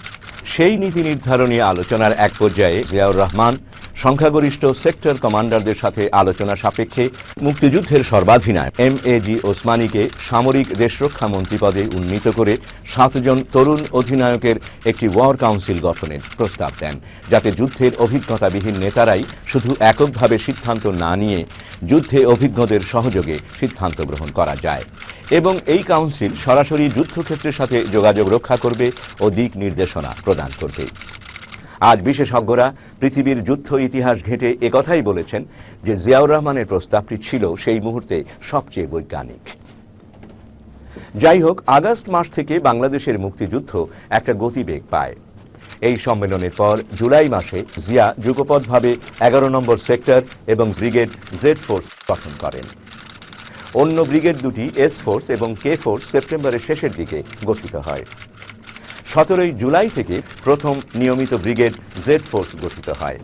মেঘালয়ের গভীর জঙ্গলে তেল চালায় জিয়াউর রহমান আশ্চর্য দ্রুততায় ও অত্যন্ত কুশলতার সাথে 22,000 মুক্তিযোদ্ধা সমন্বয়ে এই ব্রিগেডটি গড়ে তোলেন এবং প্রায় 500 বর্গমাইলের স্বীয় প্রতিরক্ষায় সক্ষম বাংলাদেশের স্বাধীন ভূখণ্ড প্রস্তুত করেন। এটি ছিল সেন্ট্রাল সেক্টর। জিয়াউর রহমানের ইচ্ছা ছিল এখান থেকেই তিনি কামালপুর বক্সিগঞ্জ পথে ঢাকা আক্রমণ করবেন। এখান থেকে ঢাকা আক্রমণ ভৌগোলিক দিক থেকে সবচেয়ে সহজতর এবং সেজন্য জিয়াউর রহমান এলাকাটিকে স্বাধীন বাংলাদেশ ঘোষণা দেওয়ার জন্য প্রবাসী সরকারকে অনুরোধও করেন।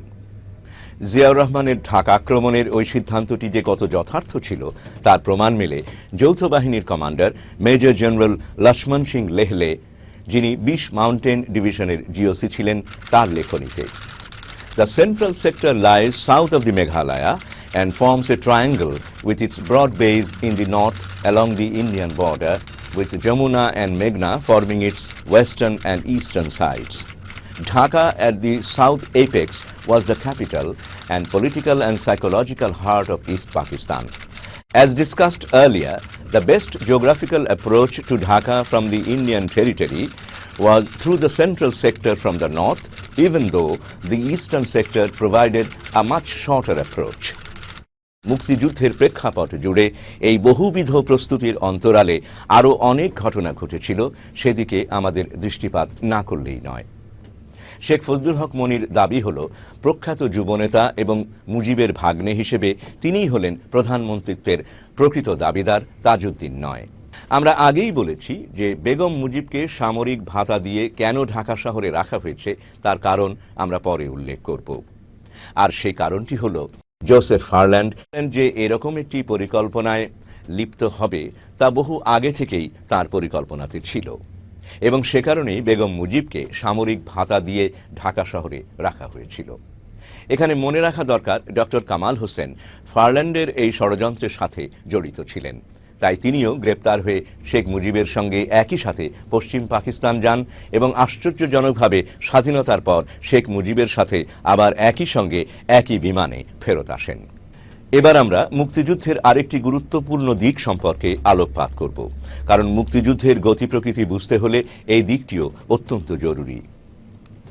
মুক্তিযুদ্ধ শুরু হওয়ার বহু আগে থেকেই ভারতের এদেশে খুব তৎপর ছিল। তাদের হয়ে যারা এদেশে কাজ করতেন তাদের মধ্যে চিত্তরঞ্জন সুতার ছিলেন বেশ তৎপর। মুক্তিযুদ্ধ শুরু হওয়ার পর তাজউদ্দিনের প্রধানমন্ত্রীত্বে যখন প্রবাসী বাংলাদেশ সরকার গঠিত হয় এবং তার নিয়ন্ত্রণেই মুক্তিযুদ্ধ চলছিল, এই যুবনেতারা এতে খুবই ক্ষুব্ধ হয়ে পড়েন। সেই সময় এই চিত্তরঞ্জন সুতারই আবার তাদেরকে বলেন, আপনারা পিছিয়ে থাকবেন কেন? এই সুতারের বাসাতেই জেনারেল উবানের সাথে 4 ছাত্র ও যুবনেতার সভা হয়। এরা হলেন সিরাজুল আলম খান, আব্দুর রাজ্জাক, শেখ ফজলুল হক মনি এবং তোফায়েল আহমেদ। আলোচনার বিষয়ে আসার আগে আমরা মুক্তিযোদ্ধা রিক্রুট করার ব্যাপারে একটু বলে নিতে চাই। আওয়ামী লীগ প্রথম থেকেই সিদ্ধান্ত নেয় স্থানীয় আওয়ামী লীগ নেতার ছাড়পত্র ছাড়া কেউ মুক্তিযুদ্ধে যেতে পারবে না। সেই নিয়মে রিক্রুট করা হলেও অন্য দলের লোকও প্রচুর পরিমাণে ঢুকে যাচ্ছিল এবং ঢুকছিল বামপন্থীরাও, এবং তারা বেশ ভালোভাবেই কাজ করছিল। এই যুবনেতাদের প্রথম অভিযোগ অন্য দলের এই মুক্তিযোদ্ধাদের বিরুদ্ধেই। উবানকে এই যুবনেতারা বলেন, স্যার, আমরা আপনাদের কাছ থেকে আশা করি না যে গত 25 বছরে আমরা যা অর্জন করেছি নকশালি ও মার্ক্সবাদীদের ট্রেনিংও তাদের হাতে অস্ত্র তুলে দিয়ে সেটা শেষ করে দেবেন। জেনারেল উবান যুবনেতাদের সাথে একমত হন। ভারত সরকারের নির্দেশে ও ভারতীয় সামরিক বাহিনীর প্রধান স্যাম ম্যানেকশর সরাসরি তত্ত্বাবধানে তৈরি হয় মুজিব বাহিনী। জেনারেল উবান ছিলেন এদের ট্রেনিং ও প্রস্তুতির দায়িত্বে। এছাড়া ম্যানেকশো ছাড়া আর কারো নির্দেশ তিনি মানতেন না, এমনকি জেনারেল অরোরারও নয়। এজন্য এদেরকে বলা হতো স্যামের ছেলেরা। মুজিব বাহিনীর ট্রেনিং প্রাপ্তরা বাংলাদেশে ঢোকে। এরা বিভিন্ন মুক্তিযোদ্ধা ক্যাম্পে অবস্থান নিয়ে আওয়ামী লীগ ও বামপন্থী মুক্তিযোদ্ধাদের তালিকা তৈরি করে। মুজিব বাহিনীর শেখ ফজলুল হক মনির গ্রুপ অনেক জায়গাতেই ব্রাশ ফায়ার করে বহু মুক্তিযোদ্ধাকে হত্যা করে, এবং মুজিব বাহিনীর লক্ষ্যের এই তীব্রতা ও নিষ্ঠুরতার বিষয়টি আরও স্পষ্ট হয়ে উঠবে আব্দুর রাজ্জাকের দেয়া প্রামাণ্যচিত্রের সেই সাক্ষাৎকারটিতে। রাজ্জাক বলেন, আমরা যদি আমাদের পূর্ব পরিকল্পনা অনুযায়ী পূর্ণ পরিকল্পনায় যুদ্ধ করতে পারতাম এবং যুদ্ধ করে যে পাকিস্তানিদেরকে পরাভূত করতে পারতাম, তাহলে যে আগাছাটা রয়ে গেছে, অর্থাৎ যে প্রতিবিপ্লবীরা যারা আজকে রয়ে গেল, তাদের মূলোৎপাটন আমরা করে দিতাম, তারা বেঁচে থাকতো না। এখানে দর্শকদের একটু বলে রাখতে চাই যে আমরা মুজিব বাহিনী সম্পর্কে এত কথা বলছি কারণ, প্রিয় দর্শক, আপনারা দেখবেন স্বাধীনতার পর মুজিব সরকারের আমলে এই জেনারেল উবানি মুজিব বাহিনী নিয়ে রক্ষী বাহিনী গঠনে এক বিরাট ভূমিকায় অবতীর্ণ হয়। বাংলাদেশের ভেতরে মুজিব বাহিনীর এই অ্যাকশনের পর্যায়েই প্রবাসী সরকার মুজিব বাহিনী সম্পর্কে জানতে পারে, এবং প্রবাসী সরকার ভারতের নিয়ন্ত্রণে এই আলাদা একটা শক্তিশালী বাহিনীর অস্তিত্বে শঙ্কিত হয়ে পড়ে। তাহলে কি বাংলাদেশের মুক্তিযুদ্ধ দ্বিধা বিভক্ত হয়ে যাচ্ছে? বিষয়টি জেনে জেনারেল অরোরাও অবাক হয়ে যান। তিনিও জানতে পারেন মুজিব বাহিনী কারো নির্দেশই মানতে রাজি নয়। এরকম বিভাজিত কার্যক্রমের ভেতর দিয়েই বাংলাদেশের স্বাধীনতা যুদ্ধ গতিপ্রাপ্ত হতে থাকে। দীর্ঘস্থায়ী যুদ্ধের ভেতর দিয়ে স্বাধীনতা অর্জিত হলে এই দলীয় কোন্দল ও বিভাজন ভয়াবহ আকার ধারণ করত এবং এক রক্তাক্ত পরিপ্রেক্ষিতের জন্ম দিত। কিন্তু আন্তর্জাতিক কূটনৈতিক প্রেক্ষাপটে কিছুটা পরিবর্তনের ফলে বাংলাদেশের স্বাধীনতা ত্বরান্বিত হয়। এ সময় হঠাৎই পাকিস্তান ৩রা ডিসেম্বর তারিখে ভারত আক্রমণ করে বসে। ভারত সেই সুযোগটি লুফে নেয়। ভারত পাকিস্তানের বিরুদ্ধে যুদ্ধ ঘোষণা করে। ভারত বাংলাদেশ প্রবাসী সরকারের সাথে এক চুক্তির মাধ্যমে যৌথ বাহিনী গঠন করে এবং মুক্তিবাহিনীর সাথে একযোগে বাংলাদেশের ভূখণ্ডে প্রবেশ করে। স্থলপথে ও আকাশপথে যৌথ বাহিনীর ব্যাপক আক্রমণের ফলে অতি দ্রুতই পাক বাহিনী হটে যেতে শুরু করে। 16 ডিসেম্বর রেসকোর্স ময়দানে যৌথ বাহিনীর সাথে আত্মসমর্পণের দলিল স্বাক্ষরিত হয়। দলিলটিতে স্বাক্ষর করেন মিত্র বাহিনীর পক্ষে লেফটেন্যান্ট জেনারেল অরোরা এবং পাকিস্তান বাহিনীর পক্ষে লেফটেন্যান্ট জেনারেল নিয়াজি। কিন্তু সবচেয়ে বিস্ময়কর ও হতবাক করা ব্যাপারটি হল যে আত্মসমর্পণ দলিল স্বাক্ষরের সময় বাংলাদেশের তরফ থেকে সরকারি বা বেসরকারি কোনো বিশেষ ব্যক্তি উপস্থিত ছিলেন না। প্রবাসী বাংলাদেশ সরকারের অস্থায়ী রাষ্ট্রপতি সৈয়দ নজরুল ইসলাম, প্রধানমন্ত্রী তাজউদ্দিন আহমেদ বা অন্য কোনো মন্ত্রী সেখানে উপস্থিত ছিলেন না। এমনকি মুক্তিযুদ্ধের সর্বাধিনায়ক জেনারেল এমএজি ওসমানীও সেখানে উপস্থিত হতে পারেননি, কারণ তার হেলিকপ্টারটি সিলেটে গুলিবিদ্ধ করে ভূপাতিত করা হয়। এইভাবে বাংলাদেশের সমস্ত প্রধান ব্যক্তিত্বকে অনুপস্থিত রেখে অত্যন্ত তাড়াহুড়োর মধ্যে দিয়ে আত্মসমর্পণের দলিল স্বাক্ষর কাজ সম্পন্ন হয়। ফলে বাংলাদেশ ঐতিহাসিকভাবে স্বাধীনতা অর্জন করে। এই বিষয়টি বাংলাদেশের জনগণের মধ্যে কিছুটা হরষে বিষ ঢেলে দেয়। তবুও এভাবেই অর্জিত হয় বহুকাঙ্ক্ষিত দেশের অমর স্বাধীনতা। স্বাধীনতা অর্জনের উল্লাসে হাজার হাজার মানুষ রাস্তায় নেমে আসে। স্রোতের মতো, বন্যার মতো বহমান মানুষেরা উল্লাসে ফেটে পড়ে। শত সহস্র মানুষের আত্মত্যাগে রক্তস্রোতে অর্জিত আমাদের এই স্বাধীনতা।